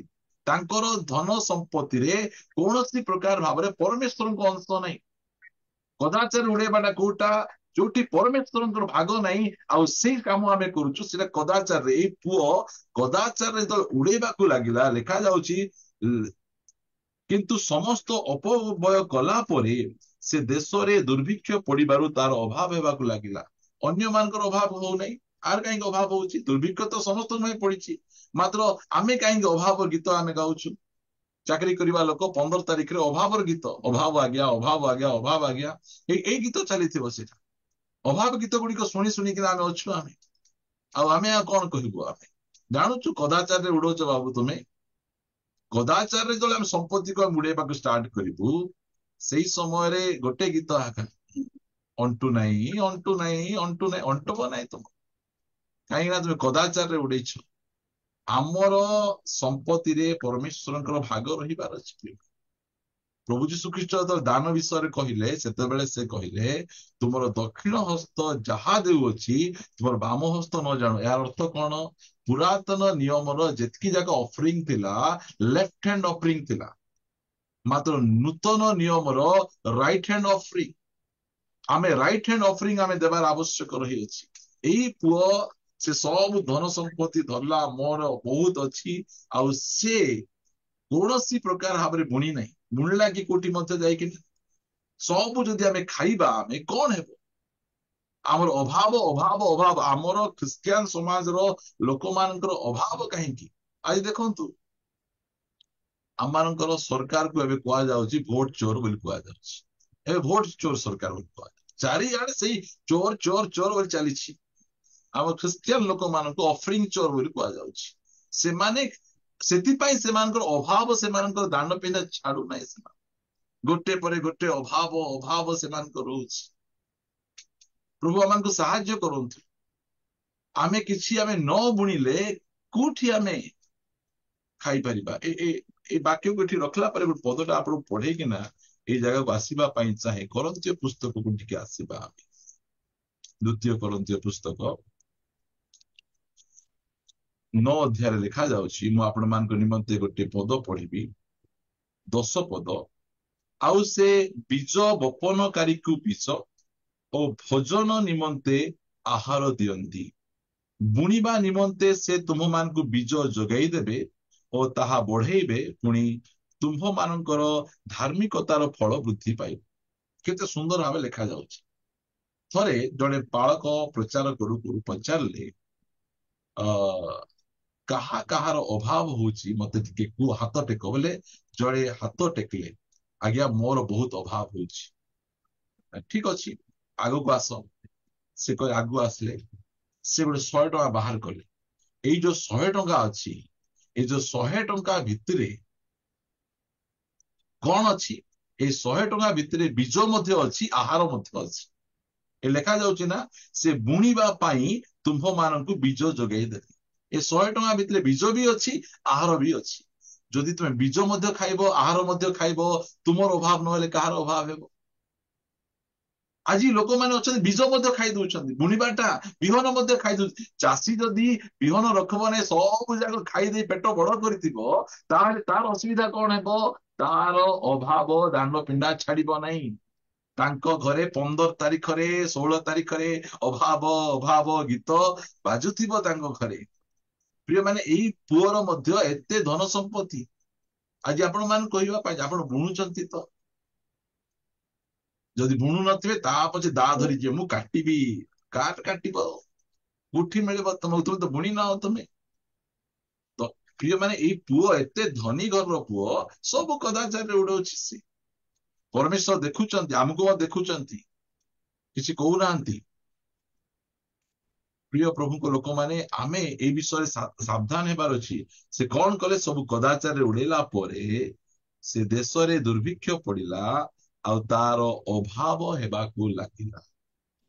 ବାପାଙ୍କ ପାଖରେ ଥିଲା ବେଳେ ମଧ୍ୟ ଦୁର୍ଭିକ୍ଷ ହେଉଥିଲା, ମାତ୍ର ପୁଅର କିଛି ଅଭାବ ହେଉନଥିଲା, ଆରାମ ସେ ଖାଉଥିଲା। ମାତ୍ର ଏବେ ଅଭାବ ହେଇଛି। ଅଭାବ ହେଇଗଲା ପରେ ସେ କଣ କରୁଛନ୍ତି? ଦେଖ, ଏଇଟା ଯାକ କଣ? ଏଇଟା ହଉଛି ପରମେଶ୍ୱର ସେ ପରିସ୍ଥିତି ତିଆରି କରୁଛନ୍ତି। ଅଭାବ ହେଲା, ଏବେ ହେଲେ ତ ମୋ ପାଖକୁ ଫେରିକିନା ଆସିବ, ଏବେ ହେଲେ ତ ମତେ ଜାଣିବ, ମତେ ଚିହ୍ନିବ। ପରମେଶ୍ୱର ଏଇ ପ୍ରକାର ଭାବରେ ଆମମାନଙ୍କ ଜୀବନରେ କାମ କରୁଛନ୍ତି। ପ୍ରିୟମାନେ, ଆମେ ତାଙ୍କ ନିକଟକୁ ଯେମିତିକି ଆମେ ଫେରିକିନା ଆମେ ପଳେଇ ଯିବା, ହେଲେ ମଧ୍ୟ ସେ ଫେରୁନାହିଁ। କେତେ ଜଣ ଥିବେ ମୁଣ୍ଡାଟା ଯାକ, ସେମାନେ ଫେରିବେ ନାହିଁ। ହଁ, ସେ ମୁଣ୍ଡା ମାନଙ୍କୁ ମଧ୍ୟ ଆମର ପରମେଶ୍ୱର ସିଧା କରିବାକୁ ତାଙ୍କୁ ଜଣା। କେତେ ଜଣ ବିଙ୍ଗ ପରି ଥିବେ, ଟେଡେ ମେଢେ ଥିବେ। ମୁଁ କହେ ବିଙ୍ଗ ଟେଡେ ମେଢେ ଯାକକୁ ମଧ୍ୟ ସେ ବହୁତ ସୁନ୍ଦର କରିବାକୁ ଚାହେଁ। ଆମ ସୁରଜ ପ୍ରେମାନୀ କହିବେ ଯେ अगर सीधी उंगली से घी नहीं निकलती तो उंगली टेढ़ी करना पड़ेगा बोल कहवे। से कहवे उंगली को क्यों टेढ़ा करना है, अरे जाओ इस घी को गरम कर दो, ऑटोमेटिक बाहर आ जाएगा बोलते से। प्रभु ଆମକୁ ସାହାଯ୍ୟ କରନ୍ତୁ ଯେ ଆମେ ଟେଢା ଆମେ ହେବା ନାହିଁ। ପରମେଶ୍ୱର ଆମକୁ ଏତେ ପ୍ରେମ କରୁଛନ୍ତି, ବିଦ୍ରୋହ କରିକିନା ଆମେ ପଳେଇଲା ପରେ ମଧ୍ୟ ସେ ଦୁର୍ଭିକ୍ଷକୁ ପଠେଇଲେ। ଅଭାବ ହେଲେ ଏ ପୁଅ ଦୌରାଣ୍ଡି ଦୌରାଣ୍ଡି ପୁନର୍ବାର ମୋ ପାଖକୁ ଆସିବ। ପରମେଶ୍ୱର ଏମିତି କାମ କରନ୍ତି। ଏଇଟା ପରମେଶ୍ୱରଙ୍କର କାମ। ଆମେ ତାଙ୍କ ନିକଟକୁ ଆମେ ଫେରି ପାରିବା। ଆମେ ତା ପଛେ କଣ ଲେଖା ହଉଛି, କିନ୍ତୁ 15 ପଦରେ, ସେଥିରେ ସେ ଯାଇ ସେ ଦେଶର ଜଣେ ଲୋକଙ୍କର ଆଶ୍ରୟ ନେଲା। ଏ ପ୍ରଭୁ, ପ୍ରଭୁଙ୍କର ଆଶ୍ରୟ ଛାଡି ଲୋକଙ୍କର ଆଶ୍ରୟ ନେବା ଲୋକମାନେ ମଧ୍ୟ ବହୁତ ଅଛନ୍ତି। ଲୋକଙ୍କର ଆଶ୍ରୟ ସେ ନେଉଛି ଯାଇକି। ଆଜି ଅନେକ ଜଣ ଅଛନ୍ତି ଲୋକଙ୍କର ଆଶ୍ରୟ। ଦିନେ ପ୍ରଭୁଙ୍କ ଦାସ ନିରଞ୍ଜନ ତୁରୁକ ଜଣ ଘରକୁ ଯାଇଥିଲେ, ଆଉ ସେ କହିଲେ, ଶୁଣୁଛ ନିରଞ୍ଜନ ବାବୁ, ଡକ୍ଟର ପାଢୀ ବଞ୍ଚିଥିବା ଯାଏ ମୋର କିଛି ହେବ ନାହିଁ, ମୋର ସବୁ ଠିକ ରହିବ। ଏହାର ଅର୍ଥ ଯେ ତୁମେ ଆଉ ଆମ ଘରକୁ ପ୍ରାର୍ଥନା ପାଠ କରିବା ପାଇଁ ଆସ ନାହିଁ। ଡକ୍ଟର ପାଢୀ ତ ବଞ୍ଚିଛନ୍ତି, ଆମେ ଠିକରେ ଥିବୁ। ଆମେ ସେ କହିଲେ। ଆଉ ତା ପଛେ 2 ବର୍ଷ ଗଲା ପରେ ପାଢୀ ଟୁଡୁ, ପାଢୀ ମରିଗଲେ। ତା ପଛେ ପୁଅକୁ ଖବର ପଠେଇଲେ, ଯାଅ ନିରଞ୍ଜନ ବାବୁ ଡାକିକିନା ଆଣ। ଆମେ କଣ କରୁ? ଆମେ ବେଳେ ବେଳେ ଲୋକଙ୍କ ଉପରେ ଭରସା, ଆ ଉପରେ ଭରସା, ତା ଉପରେ ଭରସା, ଅମକ ଉପରେ ଭରସା, ଢିଙ୍କି ଉପରେ ଭରସା। ଆମେ ପ୍ରଭୁଙ୍କ ଉପରେ ଆମେ ଭରସା କରୁ। ପ୍ରଭୁଙ୍କ ନିକଟକୁ ଆମେ ଫେରି ଆସୁ। ଆମେ ପରମେଶ୍ୱର କେମିତି ସୁଯୋଗ ତିଆରି କରୁଛନ୍ତି। ସେ ଯାଇ ଲୋକଙ୍କର ଗୋଟେ କଣ କଲା, ସେ ଆଶ୍ରୟ ନେଲା। ଆଉ ଲୋକଙ୍କ ଆଶ୍ରୟ ନେଲେ ସେ କଣ କରିବେ? ଡନଲପ୍ ଗଦିରେ ଶୋଇବେ, ଆପଣଙ୍କୁ ତାଙ୍କର କମ୍ପାନୀର ସିଇଓ କରିବେ। ଆଶ୍ରୟ ନଉ ନଉ ସେ କଣ କରୁଛି? ତାହାକୁ ଘୁଷୁରି ଚରେଇବା ପାଇଁ ଆପଣ କ୍ଷେତକୁ ପଠେଇ ଦେଲେ। ଆଉ ଦେଖ, ରାଜା ଘରର ପୁଅ ଏବେ କଣ ତୁର ତୁର ତୁର ଘୁଷୁରି ଚରେଇବା ଷ୍ଟାର୍ଟ ତାର। ଅବସ୍ଥା ଟିକେ ଦେଖନ୍ତୁ, ପରମେଶ୍ୱର କେମିତି ପରିସ୍ଥିତି ତିଆରି କରନ୍ତି। ଗୋଟେ ଜିହୁଦୀ ପିଲା ପାଇଁ ସବୁଠାରୁ କଦର୍ଯ୍ୟ କାମ ହେଲା ଘୁଷୁରି ଚରେଇବା। କୁହନ୍ତୁ, ଏବେ ଯଦି ଗୋଟେ ସୁନ୍ଦର ହ୍ୟାଣ୍ଡସମ ପୁଅ ଥିବେ, ଆଉ ତାଙ୍କ ପାଇଁ କନ୍ୟା ମାଗିବା ପାଇଁ ଯିବୁ, ଆମେ କଣ କରୁଛନ୍ତି? ଏ ଘୁଷୁରି ଚରଉଛନ୍ତି। କିଏ ଦବ? କିଏ ଦବ? କିଏ ଦେବେ ନାହିଁ? ଏ ପିଲାର ପରିସ୍ଥିତି ସେମିତି ହେଇଯାଇଛି। ଏଟା ଯାକ କଣ ପାଇଁ ଏମିତି ହଉଛି? ପରମେଶ୍ୱର ସେ ପୁଅର ଜୀବନରେ କାମ କରି ପରିସ୍ଥିତି ତିଆରି କରୁଛନ୍ତି। ପୁଅକୁ ଜଣେଇବା ପାଇଁ ଚାହୁଁଛନ୍ତି, ପୁଅ ଫେରିଆ ମୋ ପାଖକୁ, ଫେରିଆ ମୋ ପାଖକୁ, ଫେରିଆ। ଆମର ପରମେଶ୍ୱର ସେମିତି ପରମେଶ୍ୱର। ଦିନେ ଜଣେ ବ୍ୟକ୍ତିଙ୍କୁ ସେ ବିଜନେସ ହଉନଥିଲା, ବେପାର ହଉନଥିଲା। ସେତେବେଳେ ତାଙ୍କୁ କହିଲେ, ତୁ ଗୋଟେ ଚର୍ଚ୍ଚକୁ ଯା, ଆଉ ସେ ଚର୍ଚ୍ଚରେ ବସେ, ଚର୍ଚ୍ଚର ଲୋକମାନେ ତୋ ପାଇଁ ପ୍ରାର୍ଥନା କରିବେ, ତୋ ବିଜନେସ ଭଲ ହେବ। ତା ପଛେ ସେ ବ୍ୟକ୍ତି ସେ କଣ କରୁଛି? ଚର୍ଚ୍ଚକୁ ଆସିଲା, ଚର୍ଚ୍ଚରେ ଆସି କିଛି ଦିନ ରହିଲା। ପାଖାପାଖି 6 ମାସ ଚର୍ଚ୍ଚରେ ରହିଲା ପରେ ବିଜନେସ ଟା ଷ୍ଟାର୍ଟ ହେବାକୁ ଲାଗିଲା। ବହୁତ ସୁନ୍ଦର ଭାବରେ ବିଜନେସ ବଢିବାକୁ ଲାଗିଲା। ବିଜନେସ ବଢୁ ବଢୁ ସେ 3 ମାସକୁ ଥରେ ଚର୍ଚ୍ଚକୁ ଆସୁଛି। ତା ପଛେ 6 ମାସକୁ ଥରେ ଚର୍ଚ୍ଚକୁ ଆଇଲା। ବର୍ଷ ପରେ ଚର୍ଚ୍ଚକୁ ଆସୁଛି। ପାଷ୍ଟର ଫୋନ କରୁଛନ୍ତି, ଆଉ କଣ ହେଲା ଚର୍ଚ୍ଚକୁ ଆସୁନ? ଆଜ୍ଞା କଣ କରିବା, ପ୍ରଭୁ ଦେଇଥିବା କାମରେ ମୁଁ ଏତେ ବ୍ୟସ୍ତ। ପ୍ରଭୁ ଆଗରେ କାମ ଦେଇଛନ୍ତି ନା ଆଜ୍ଞା, ମୁଁ ଆସିପାରୁନାହିଁ। କେତେ ତ ଡାକିଲେ ଆଇଲେ ନାହିଁ। ଏମିତି ଯାଉ ଯାଉ ଦିନେ କଣ ହେଇଛି, ତାଙ୍କର ଝିଅକୁ ସାପ କାମୁଡି ଦେଲା। ସାପ କାମୁଡି ଦଉ ଦଉ ସେଇ ଝିଅକୁ ଧରିକିନା ମେଡିକାଲ ଗଲେ, ଡକ୍ଟର ପାଖକୁ। ଡକ୍ଟର କହିଦେଲେଣି ବିଷ ବହୁତ ବଢି ଯାଇଛି, ଆଉ ତୁମର ଝିଅ ବଞ୍ଚିବାଟା ବହୁତ ଚାନ୍ସ କମ। ସେତେବେଳେ ସେ ଧାଇଁକିନା ଝିଅକୁ ଧରି ଚର୍ଚ୍ଚକୁ ପଳାଇଲେ। ଚର୍ଚ୍ଚରେ ପାଷ୍ଟର ଅଛନ୍ତି। ପାଷ୍ଟର, ଆଜ୍ଞା ମୋର ଝିଅ କେମିତି ହେଇଛି? ସେ ପାଷ୍ଟର ମଧ୍ୟ ଚାଲାକ ପାଷ୍ଟର।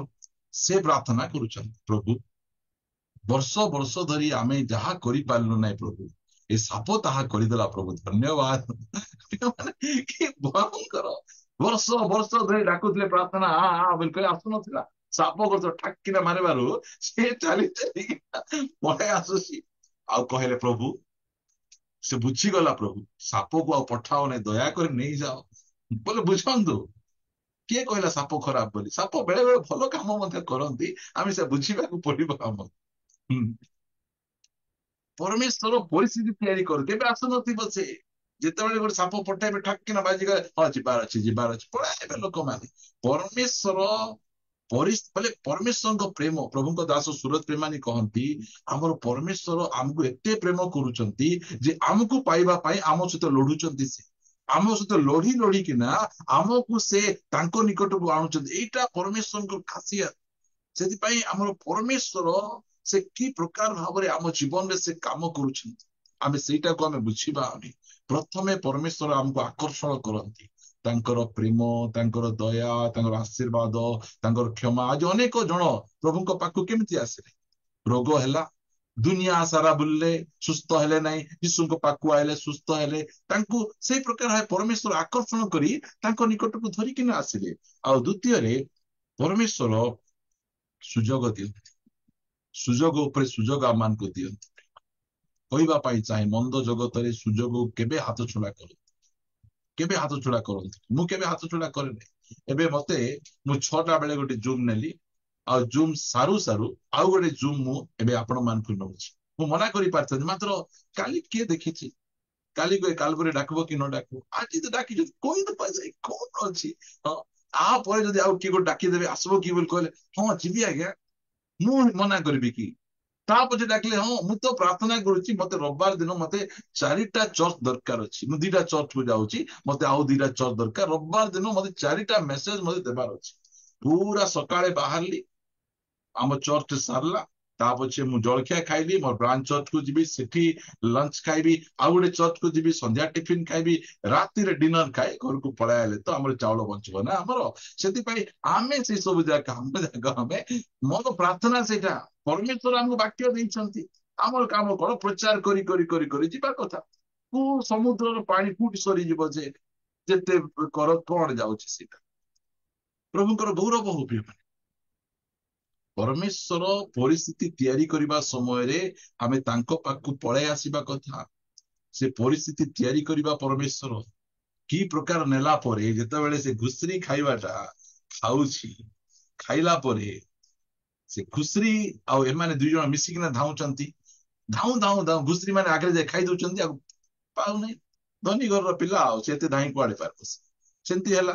ତା ପଛେ ସେ 17 ପଦରେ ଲେଖା ଯାଉଛି, ମାତ୍ର ଯଦି ଘୁଷୁରି ଖାଇବାଟା ଅଣ୍ଟିଲା ନାହିଁ, ସେ କଣ କହୁଛି? ମାତ୍ର ସେ ଚେତନା ପାଇ କହିଲା, ମୋର ବାପାଙ୍କର କେତେ ମୂଲ୍ୟର ଖାଦ୍ୟ ବଳି ପଡୁଅଛି, କିନ୍ତୁ ମୁଁ ଏଠାରେ ଭୋକରେ ମରୁଅଛି।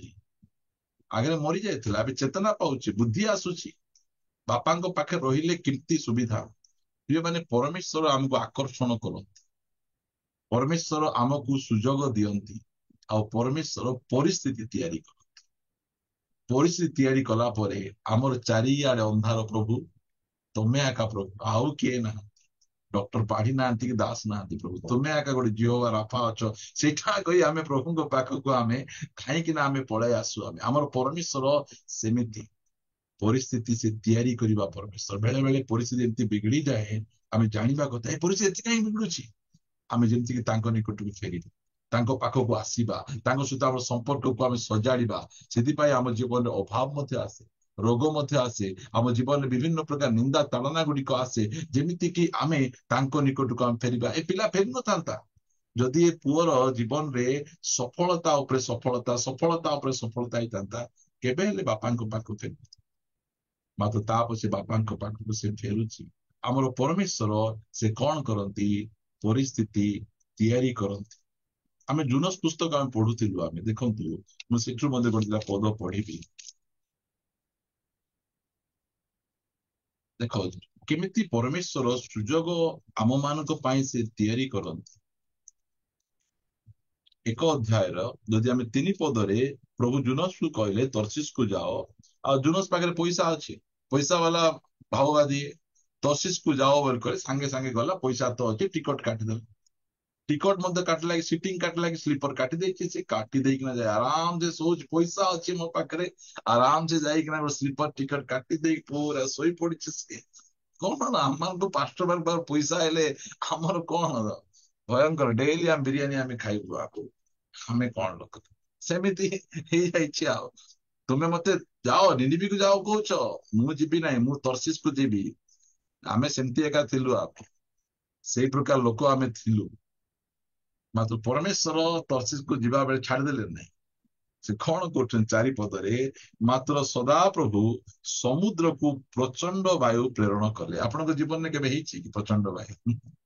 ପରମେଶ୍ୱର ବାୟୁକୁ ମଧ୍ୟ ପଠାନ୍ତି। ଆପଣ କଣ ଭାବୁଛନ୍ତି ଖାଲି ଏଲିୟଙ୍କ ପାଖକୁ ସେଇ କାଉ ଦ୍ୱାରା ରୋଟି ଏକା ମାଂସ ପଠେଇବାକୁ ଜାଣିଛନ୍ତି ନା କଣ? ସେ ତୋଫାନ ମଧ୍ୟ ପଠେଇବା ପରମେଶ୍ୱର ସେ ଅଟନ୍ତି। ସୁଧୁର୍ବ ନାହିଁ ଜାହାଜରେ ଯାଉଛି, ମୁଁ କଣ ଡଙ୍ଗାରେ ଯାଉଛି ଯେ ଏଇ ଡଙ୍ଗାକୁ କଣ ପବନ ବୁଡାଇ ଦବ? ଜାହାଜରେ ଯାଉଛି ନା। ଟାଇଟାନିକ ଜାହାଜ ଟେମ୍ପର ଥିଲା।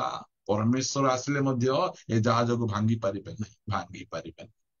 ଟୁଡୁ ଭାଙ୍ଗିଗଲା, ସେଟା ସବୁ ଗର୍ବ ଗଲା ତାର। ସେମିତିକା ପରମେଶ୍ୱର ଜୁନସଙ୍କ ପାଇଁ ପରିସ୍ଥିତି ତିଆରି କଲେ। ଫାଷ୍ଟ ତୋଫାନ ପଠେଇଲେ, ତୋଫାନରେ ସୁଧରିଲା ନାହିଁ। ତା ପଛେ ସେ ଶୋଇଥିବା ଜାଗାରେ ଗୋଟେ ବିଜାତି ଲୋକକୁ ଯାଇ ପଠେଇଲେ, ସେ ଉଠଉଛି। ତା ପଛେ ସୁଧରିଲା ନାହିଁ, ମତେ ପାଣିରେ ଫିଙ୍ଗି ଦିଅ। ଗୋଟେ ମାଛ ଗୋଟେ ତିଆରି କଲେ। ମାଛ ପେଟ ଭିତରେ 3 ଦିନ ରହିଲା ପରେ ଏବେ ବୁଦ୍ଧି ଆସିଲା। ସେ ମାଛ ମଧ୍ୟ ନେଇକିନା ସେ ନିନିବିରେ ଏକା ବାନ୍ତି କରିଦେଲା। ମାଛ ପେଟରେ ବେଳେ ବେଳେ ଆମକୁ 3 ଦିନ ରଖିଲା ପରେ ଆମକୁ ବୁଦ୍ଧି ଆସେ। ଆମର ମଶା କେମିତି ଭାଙ୍ଗିଲେ? 40 ବର୍ଷ ଘର ଜ୍ୱାଇଁ ଖଟିଲା ପରେ କିଏ ଭାଙ୍ଗିବ ନାହିଁ କୁହନ୍ତୁ? ବହୁତ ଟାଣୁଆ, ମୋର ବଳ କମ କି? ଆପଣ ଯଦି ଗୋଟେ ବର୍ଷ ଘର ଜ୍ୱାଇଁ ଖଟିଲା ପରେ ଆପଣ କୁଟକୁଟା ଭାଙ୍ଗିଯିବେ। ମଶାକୁ 40 ବର୍ଷ ଲାଗିଲା ନିଜ ଶ୍ୱଶୁରଙ୍କ ଘରେ ରହି ତାଙ୍କର ଛେଳି ମେଣ୍ଢା ଚରେଇକିନା ତା ପଛେ ମଶା ଆସ, ମୁଁ କଥା କହି ଜାଣେ ନାହିଁ ପ୍ରଭୁ ବୋଲା। ପ୍ରଭୁ କହିଲେ ହଁ ରେଡି ହେଇଗଲୁ ତୁ, ଆଉ ଏବେ ରେଡି। ମୁଁ ପାରିବି ନାହିଁ ବୋଲି ଜାଣିଦବା କଥା, ଇଏ ରେଡି ହେଇଗଲା। ମୁଁ ପାରିବି ବୋଲା ଲୋକ ପ୍ରଭୁ କେବେ ମଧ୍ୟ ନେବେ ନାହିଁ। ଯେ ମୁଁ ପାରିବି ନାହିଁ ବୋଲେ ୟେସ୍ ୟୁ ଆର୍ ରେଡି, ତୁ ସିଲେକ୍ଟେଡ ବାବୁ, ଆଜିବା ବୋଲି ଡାକିକି ନେଇଯିବେ।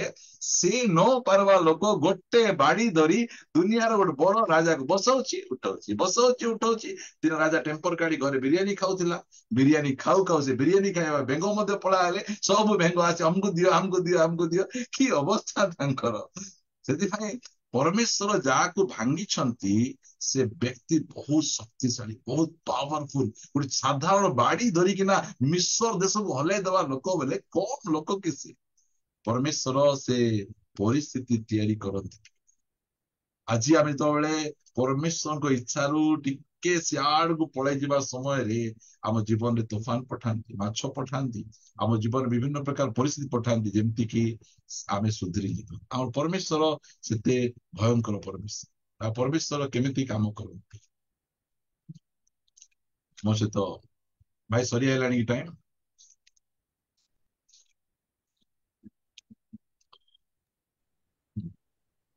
ଏଭ୍ରି ପୁସ୍ତକ ଟିକେ ପଢିବା।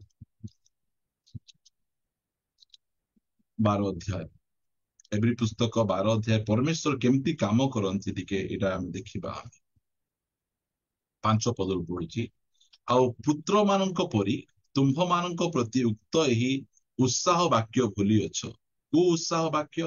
ହେ ମୋହର ପୁତ୍ର, ପ୍ରଭୁଙ୍କ ଶାସନକୁ ଲଘୁ ଜ୍ଞାନ କର ନାହିଁ, କିମ୍ବା ତାହାଙ୍କ ଦ୍ୱାରା ଅନୁଯୋଗ ପ୍ରାପ୍ତ ହେଲେ କ୍ଳାନ୍ତ ହୁଅ ନାହିଁ। ପରମେଶ୍ୱର ଅନୁଯୋଗ ଦ୍ୱାରା ମଧ୍ୟ ସେ କାମ କରନ୍ତି।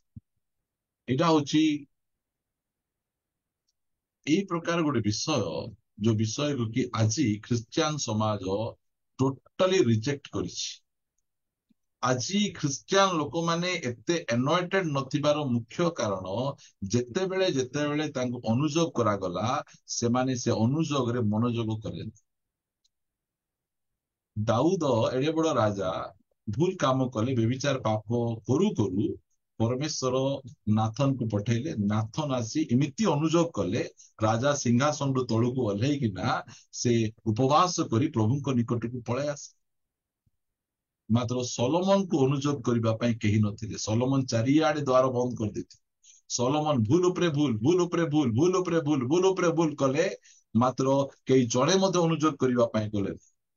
ପ୍ରିୟମାନେ, ଯଦି ଆଜି ଆପଣଙ୍କ ଜୀବନରେ ଆପଣଙ୍କୁ ଅନୁଯୋଗ କରିବା ପାଇଁ କେହି ଜଣେ ଅଛନ୍ତି, ଆପଣ ବ୍ଲେସେଡ ଲୋକ ଅଟନ୍ତି। ଧନ୍ୟବାଦ ଆଜ୍ଞା, ଜଣେ ଅନୁଯୋଗ କରିବା ପାଇଁ ମୋ ପାଖରେ ଜଣେ ଅଛନ୍ତି। ଆଜି ମୁଁ ଅନେକ ସ୍ଥାନ ମାନଙ୍କୁ ଯାଏ, ଆଉ ସେଇ ସ୍ଥାନର ଲୋକମାନଙ୍କୁ ଦେଖେ, ସେମାନଙ୍କୁ ଅନୁଯୋଗ ସେମାନଙ୍କୁ ପସନ୍ଦ। ସେଥିପାଇଁ ଆଜି ଲୋକମାନେ ଅଧିକ ପରିମାଣରେ ନଷ୍ଟ ହଉଛନ୍ତି। ଗୀତ ସଂହିତା 141 ଗୀତର 5 ପଦ ଲେଖା ଯାଉଛି, ଧାର୍ମିକ ଲୋକ ମତେ ପ୍ରହାର କରୁ, ତାହା ମୋ ପ୍ରତି ଦୟା ହେବ। ଗୋଟେ ଧାର୍ମିକ ବ୍ୟକ୍ତି ଗୋଟେ ଚାପଡା ଗୋଟେ ମାରିଦବ, ଆମେ କହିବାର ଅଛି ଦୟା ପାଇଁ ଧନ୍ୟବାଦ ଆଜ୍ଞା। ଦୟା ପରେ ଦୟା କରିଛ ପ୍ରଭୁ। ଆଜି କେତେ ଖ୍ରୀଷ୍ଟିଆନ ସେମିତି ଅଛନ୍ତି, କେତେ ବିଶ୍ୱାସ ସେମିତି ଅଛନ୍ତି, ଜଣେଙ୍କର ଅନୁଯୋଗ, ଜଣେଙ୍କର ଧାର୍ମିକ ବ୍ୟକ୍ତି ଆପଣ ଗୋଟେ ଚାପଡା ମାରିଲେ ଆଜ୍ଞା, କାହିଁକି ଗୋଟେ ଗାଲରେ ମାରିଲେ ଆଜ୍ଞା, ଦୁଇ ଗାଲରେ ମାରନ୍ତୁ ଆଜ୍ଞା, ଆପଣଙ୍କର ଅଧିକାର ଅଛି। ଆଜି ଲୋକ କଣ ଖାଲି ଲୋକ ମୁଣ୍ଡ ଉପରେ ହାତ ରଖନ୍ତି, ଲୋକଙ୍କର ହାତ ମୁଣ୍ଡ ଉପରେ ରଖେଇ ରଖେଇ ମୁଣ୍ଡର ବାଳ ସରିଗଲାଣି ସିନା ଏମାନେ ସୁଧୁରୁ ନାହାନ୍ତି। ପରିସ୍ଥିତି ସେମାନଙ୍କର ସେମିତି ହେଇଯାଇଛି। ଆମର ଲୋକମାନେ ଯେତେବେଳେ ଆପଣ ଅନୁଯୋଗକୁ ତୁଚ୍ଛ କଲେ ସେଇ ସମୟରେ ଆପଣଙ୍କର ପତନ ଷ୍ଟାର୍ଟ ହେଇଗଲା, ପତନ ଷ୍ଟାର୍ଟ ହେଇଗଲା। ମୁଁ ପ୍ରାର୍ଥନା କରେ ପ୍ରଭୁ କିଏ ମତେ ଅନୁଯୋଗ ଗୋଟେ କରନ୍ତୁ। ଅନୁଯୋଗ କରିବା ଲୋକ ଜଣେ ଆମକୁ ଦରକାର, ଜଣେ ଆମକୁ ଶାସନ କରିବା ପାଇଁ ଲୋକ ଗୋଟେ ଦରକାର। ଯଦି ଦେଖାଯାଉଛି ଧାର୍ମିକ ଲୋକ ମତେ ପ୍ରହାର କରୁ ତାହା ମୋ ପ୍ରତି ଦୟା ହେବ, ସେ ମତେ ଅନୁଯୋଗ କରୁ ତାହା ମୋ ମସ୍ତକରେ ତୈଳ ସ୍ୱରୂପ ହେବ। ତୈଳ କାହା ମୁଣ୍ଡରେ ଢାଳାଯାଏ? ଯାହାକୁ ଅଭିଷେକ କରାଯାଏ। ଗୋଟେ ବ୍ୟକ୍ତି, ଧାର୍ମିକ ବ୍ୟକ୍ତି ଆମକୁ ଅନୁଯୋଗ କରୁଛି ବୋଲି ଆନଏଣ୍ଟ କରୁଛି, ଅଭିଷେକ କରୁଛି, ଅଭିଷେକ କରୁଛି। ମୁଁ ପ୍ରଭୁଙ୍କ ଦାସ ନିରଞ୍ଜନ ତୁରୁଙ୍କ ସହିତ ଅନେକ ମିଟିଂ ଯାଇଛି। ସେ ପ୍ରଚାର କରିବେ, ମୁଁ ମଧ୍ୟ ପ୍ରଚାର କରିବି। ମୁଁ ପ୍ରଚାର କରି ସାରିଲା ପରେ କହିବେ ଏଇଟା ଟିକେ ଏମିତି କରି ପ୍ରଚାର କଲେ ଭଲ ହେଇଥାନ୍ତା, ଆପଣଙ୍କର କାମ ଆପଣ ଦେଖନ୍ତୁ ଆଜ୍ଞା, ମତେ କଣ କହୁଛନ୍ତି କହିଲେ ମଧ୍ୟ ହେବ ଆଜ୍ଞା। ଧନ୍ୟବାଦ ଆଜ୍ଞା, ଆପଣ ମତେ କରେକ୍ସନ କରୁଛନ୍ତି। ଯଦି ଆପଣ ପ୍ରଚାର ମଞ୍ଚରୁ ତଳକୁ ଓହ୍ଲେଇବେ, ଜଣେ କହିଦେବେ ଆପଣଙ୍କ ପ୍ରଚାର ଟିକେ ଏମିତି ଥିଲା, ଏମିତି ଟିକେ ହେଲେ ଭଲ ହେଇଥାନ୍ତା, ଆକୁ ବେଶୀ ଜଣା, ମୋଠୁ ବେଶୀ ଶିଖି ଦେଇଛି। ଆମେ ବେଳେ ବେଳେ ଆମେ ସେମିତି କରିଦଉ, ସେଥିପାଇଁ ଆମ ପାଖରେ ସେ ଏନଏଟିଂ ନାହିଁ, ସେ ଅଭିଷେକ ନାହିଁ ଆମ ପାଖରେ। ପ୍ରିୟମାନେ, ପରମେଶ୍ୱର ଅନୁଯୋଗ ଦ୍ଵାରା କାମ କରନ୍ତି। କୁହନ୍ତୁ ଦୁନିଆରେ ସବୁଠୁ ଭେରି ଷ୍ଟ୍ରଙ୍ଗ ଅନୁଯୋଗ କାହା କରାଯାଇଥିଲା? ପିତରଙ୍କୁ ସିଧାସଳଖ କହିଲେ ଦୂର ହୋ ଶୈତାନ ବୋଲି କହିବାରୁ ଦୂର ହେଇଗଲେ ନାହିଁ, ଦୂର ହେଇଗଲେ ନାହିଁ। ଶୈତାନ କୁହ, ଡାକୁ କୁହ, ଚୋର କୁହ, ଫଟକାର କୁହ, ଯୋଉଟା କହିଲେ ମଧ୍ୟ ତୁମର ପାଖରେ ଏକା ଅନନ୍ତ ଜୀବନର ବାକ୍ୟ ଅଛି, ମୁଁ ତୁମର ଗୋଡ ଏକା ଧରିବି ବୋଲି ସେ ଜଗିକିନା ରହିବେ। ଆଜି କୁହନ୍ତୁ କାହାକୁ ଗୋଟେ, ତୁମର ଛୁଆ କଣ ଚର୍ଚ୍ଚରେ କୁରକୁରେ ଖାଉଛି, ନେକ୍ସଟ ଟାଇମ ରେପଚର, ଆଉ ଦେଖା ଦର୍ଶନ ନାହିଁ। ଚତୁ ରେପଚର, ଓହୋ ରେପଚର ହେଇଗଲେ। ଏମିତି ବହୁତ ଜଣ ରେପଚର ହେଇଯାଉଛନ୍ତି। ଏବେ ଯଦି ଗାଳି କରିଦେବେ, ଏ ଜଣେ ଭିଡିଓ ବନ୍ଦ କରିଛନ୍ତି, ଆପଣ ମାନେ ଯଦି ଭିଡିଓ ଖୋଲୁନାହାନ୍ତି ତାହେଲେ ନେକ୍ସଟ ଟାଇମ ଜଏନ କରନ୍ତୁ ନାହିଁ, ବଦଳିବେ ଭାବୁଛନ୍ତି, ସେମାନେ ମିଶା ରେପଚର ଏକା, ଆଉ ଖାଇବେ ନାହିଁ। ସେଥିପାଇଁ ଆମେ କହୁନୁ ଆମେ ଆସୁଥାଉ, କବାଟ ବନ୍ଦ ଥାଉ, ଶୁଣୁଥାଉ। କି ପ୍ରକାର ପରିସ୍ଥିତି ଆମର, ଆମେ ତ ଡରି ଡରି ଅଛୁ, ସେମାନେ ନ ଆଇଲେ ଆମର ବାତ୍ୟା ପଡିଯିବ ବୋଲା ପରେ, କି ଅସୁବିଧା ଆମର। ପରମେଶ୍ୱର କେମିତି କାମ କରନ୍ତି ଏଇଟା ଆମକୁ ଆକର୍ଷଣ ଭଲ ଲାଗେ, ସୁଯୋଗ ଆମମାନଙ୍କୁ ଭଲ ଲାଗେ, ସେ ଆମମାନଙ୍କୁ ପରିସ୍ଥିତି ତିଆରି କରିବାଟା ଭଲ ଲାଗେ। ଏଇଟା ତ କଲରା ପରି ପିତା ଆଜ୍ଞା, ଏଇଟା ଗୋଟେ କାହିଁ କହିଲେ ମଝିରେ, ଆମକୁ ତ କଲରା ପସନ୍ଦ ନାହିଁ। ଏଇଟା ଦରକାର ଆମ ଜୀବନରେ ଅନୁଯୋଗ। ଅନୁଯୋଗ ଆମମାନଙ୍କ ଜୀବନରେ ଯେତେବେଳେ ଆମେ ଅଗ୍ରାହ୍ୟ କରିବୁ, ଲେଖାଯାଉଛି ସେ ମତେ ଅନୁଯୋଗ କରୁ ତାହା ମୋ ମସ୍ତକରେ ତୈଳ ସ୍ୱରୂପ ହେବ, ମୋ ମସ୍ତକ ତାହା ଅଗ୍ରାହ୍ୟ ନ କରୁ ନାହିଁ ବୋଲି ନ କହୁ, ନାଇଁ ନାଇଁ ମତେ ଏମିତି କୁହ ନାହିଁ ବୋଲି ନ କହୁ। ଆମେ ସେ ପ୍ରକାର ମନୋଭାବ ରଖିବା କଥା ନୁହେଁ। ଯେତେବେଳେ ମଧ୍ୟ ଆମକୁ କେହି ଜଣେ ଆମଠୁ ସିନିୟର ଲୋକ ଆମକୁ ଯଦି କିଛି କରେକ୍ସନ କରନ୍ତି, ତାହେଲେ ଆମେ ହୃଦୟର ସହିତ, ଧନ୍ୟବାଦର ସହିତ ସେଇଟା ଗୁଡିକ ଗ୍ରହଣ କରିବା। କେହି ମଧ୍ୟ ପରଫେକ୍ଟ ନାହୁଁ, ଆମେ ସମସ୍ତେ ଆମେ ବିଭିନ୍ନ ପ୍ରକାର ଭାବରେ ଦୁର୍ବଳ ଅଛୁ। ଆଉ କିଏ ଯଦି ଆମକୁ ସଜାଡୁଛନ୍ତି ତାହେଲେ ଭଲ କଥା। ପାଉଲ ପିତରକୁ ଅନୁଯୋଗ କଲେ, କହିଥାନ୍ତେ ଏ ବାବୁରେ ସିନିୟର, ତୁ ଜୁନିୟର, ତ ଜୁନିୟର ଲୋକ ଏଇ ସିନିୟର ଲୋକ ଅନୁଯୋଗ କରୁଛନ୍ତି, ସେମିତି କହିଲେ। ପାଉଲ ଜୁନିୟର ହେଲେ ମଧ୍ୟ ପିତର ଏତେ ଆତ୍ମିକ ଲୋକ, ସେ ପାଉଲଙ୍କର ଅନୁଯୋଗକୁ ଶିରଧାର୍ଯ୍ୟ କଲେ, ଆଉ ତାଙ୍କର ଚିଠିରେ ଲେଖିଲେ ଯେ ପାଉଲ ଏତେ ଜ୍ଞାନୀ ଲୋକ, ଏତେ ଜ୍ଞାନର କଥା ଲେଖୁଛନ୍ତି ପାଉଲ ଭାଇ, ସେଟା ବୁଝିବାଟା ମଧ୍ୟ ବହୁତ କଷ୍ଟ। ଦେଖନ୍ତୁ କି ପ୍ରକାର ଅବସ୍ଥା। ଆଉ ଯଦି କାହାକୁ ଅନୁଯୋଗ ଗୋଟେ କରିଦିଅନ୍ତୁ ତ, କୋଉ ଗୋଟେ ୟୁଟ୍ୟୁବର କୁ ନେକ୍ସଟ ତୁମ ନାଁରେ ଥମ୍ବନେଲ ବନେଇ ଗୋଟେ ଭିଡିଓ ବନେଇବ, ସେ ଯେ ସେଟା ଭାଇରାଲ ଏକା ହେଇଯିବ। ସେଇଟା ଆଜିକାଲି ସେଇଟା ତ ଚାଲିଛି ନା, ସେଇଟା ହଁ। ଆଜିକାଲି କଣ ୟୁଟ୍ୟୁବ ଗଣ୍ଡଗୋଳ, ମୁଁ ତୋ ବିରୁଦ୍ଧରେ, ତୁ ମୋ ବିରୁଦ୍ଧରେ, ଏମିତି ଗଣ୍ଡଗୋଳ ଚାଲିଛନ୍ତି। କି ଅବସ୍ଥା ଗୁଡିକ ଆମର ହେଇଯାଇଛି। ଆମର ପରମେଶ୍ୱର ସେଇ ପ୍ରକାର ଭାବରେ ଆମମାନଙ୍କ ଜୀବନରେ କାମ କରନ୍ତି। ସେମିତି ଆମର ଜୀବନରେ ପରମେଶ୍ୱର କାମ କରନ୍ତି, କେବଳ ଅନୁଯୋଗ କରନ୍ତି ତାହା ନୁହେଁ। ଗୋଟେ ପଦ ପଢିବା, ପ୍ରାର୍ଥନା ଆମେ କରିବା। 5ଟା ପଏଣ୍ଟରେ ରଖିଦେବା ଆମେ। ମାଥ୍ୟୁ ସୁସମାଚାର 3 ଅଧ୍ୟାୟର 17 ପଦ ଆମେ ପଢିବା। ଏମିତି ବହୁତ ପଦ ପଢି ହେବ ଏ ଉପରେ। ସେଇ ପଦଟା ଆମେ ପଢିବା ଆଉ ପ୍ରାର୍ଥନା ଆମେ କରିବା। ପ୍ରେଜ୍ ଦ ଲର୍ଡ। ପ୍ରଭୁଙ୍କର ଗୌରବ ହେଉ। ଲେଖାଗଲା, ଯେତେବେଳେ ପ୍ରଭୁ ଯୀଶୁଖ୍ରୀଷ୍ଟ ବାପ୍ତିସ୍ମ ନେଇ ଜଳରୁ ଉଠି ଆସିଲେ, ଲେଖାଗଲା, ଆଉ ଦେଖ ଆକାଶରୁ ଏହି ବାଣୀ ହେଲା, ଏ ଆମ୍ଭର ପ୍ରିୟ ପୁତ୍ର, ଏହାଙ୍କ ଠାରେ ଆମର ପରମ ସନ୍ତୋଷ। ଏନକରେଜମେଣ୍ଟ କି ପ୍ରକାର ଭାବରେ ଏନକରେଜ କରାଯାଉଛି। ଆମର ପରମେଶ୍ୱର ସେ ଆମମାନଙ୍କ ଆକର୍ଷଣ କରନ୍ତି, ଆମମାନଙ୍କୁ ସୁଯୋଗ ଦିଅନ୍ତି, ପରିସ୍ଥିତି ତିଆରି କରନ୍ତି, ଅନୁଯୋଗ କରନ୍ତି, ଶାସନ କରନ୍ତି, ତା ପଛେ ଆମମାନଙ୍କୁ ଉତ୍ସାହିତ ମଧ୍ୟ ସେ କରନ୍ତି।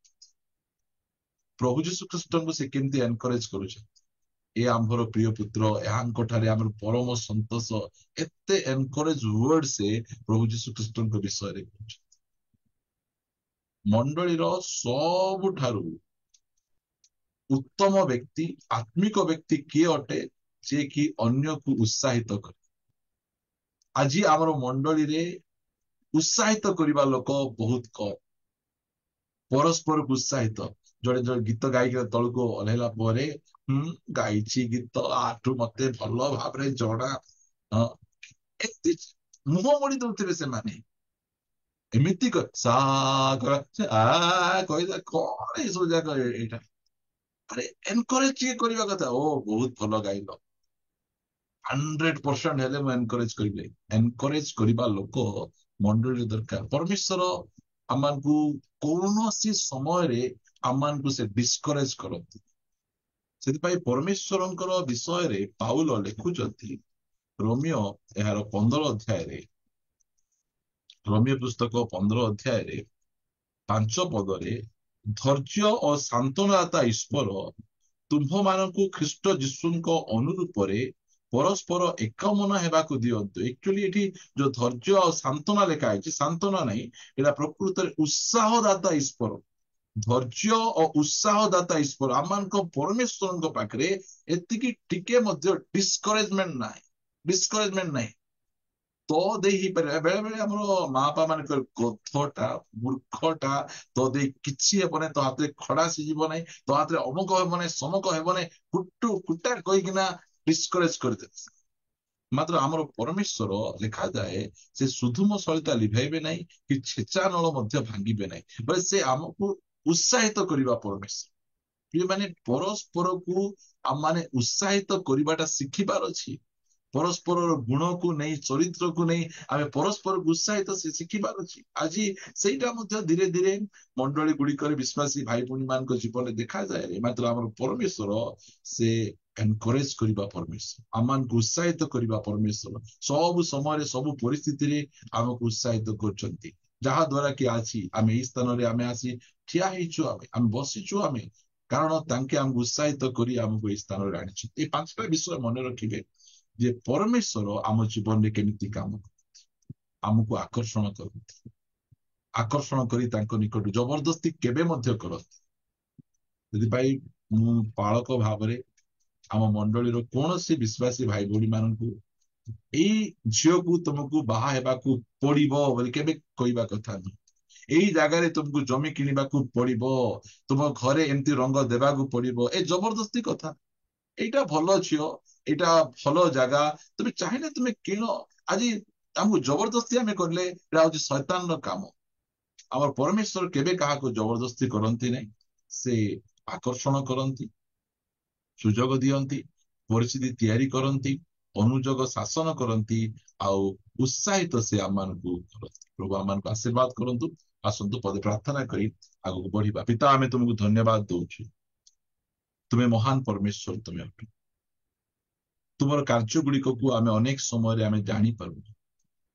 ତୁମେ ତୁଫାନ ପଠେଇବା, ତୁମେ ଆମମାନଙ୍କୁ ଅନୁଯୋଗ କରିବା, ତୁମେ ଆମମାନଙ୍କୁ ସୁଯୋଗ ଦେବା, ଆମେ ଅନେକ ସମୟରେ ଆମେ ଜାଣିପାରୁନା। ମାତ୍ର ପ୍ରଭୁ ତୁମେ ଏଇ ପ୍ରକାର ଭାବରେ ଆମମାନଙ୍କ ଜୀବନରେ କାମ କରୁଛ, ଆମମାନଙ୍କୁ ସାହାଯ୍ୟ କରୁଛ, ଆମମାନଙ୍କୁ ପ୍ରଭୁ ଆକର୍ଷଣ କରୁଛ। ଆମେ ତୁମକୁ ଧନ୍ୟବାଦ ଦଉଛୁ।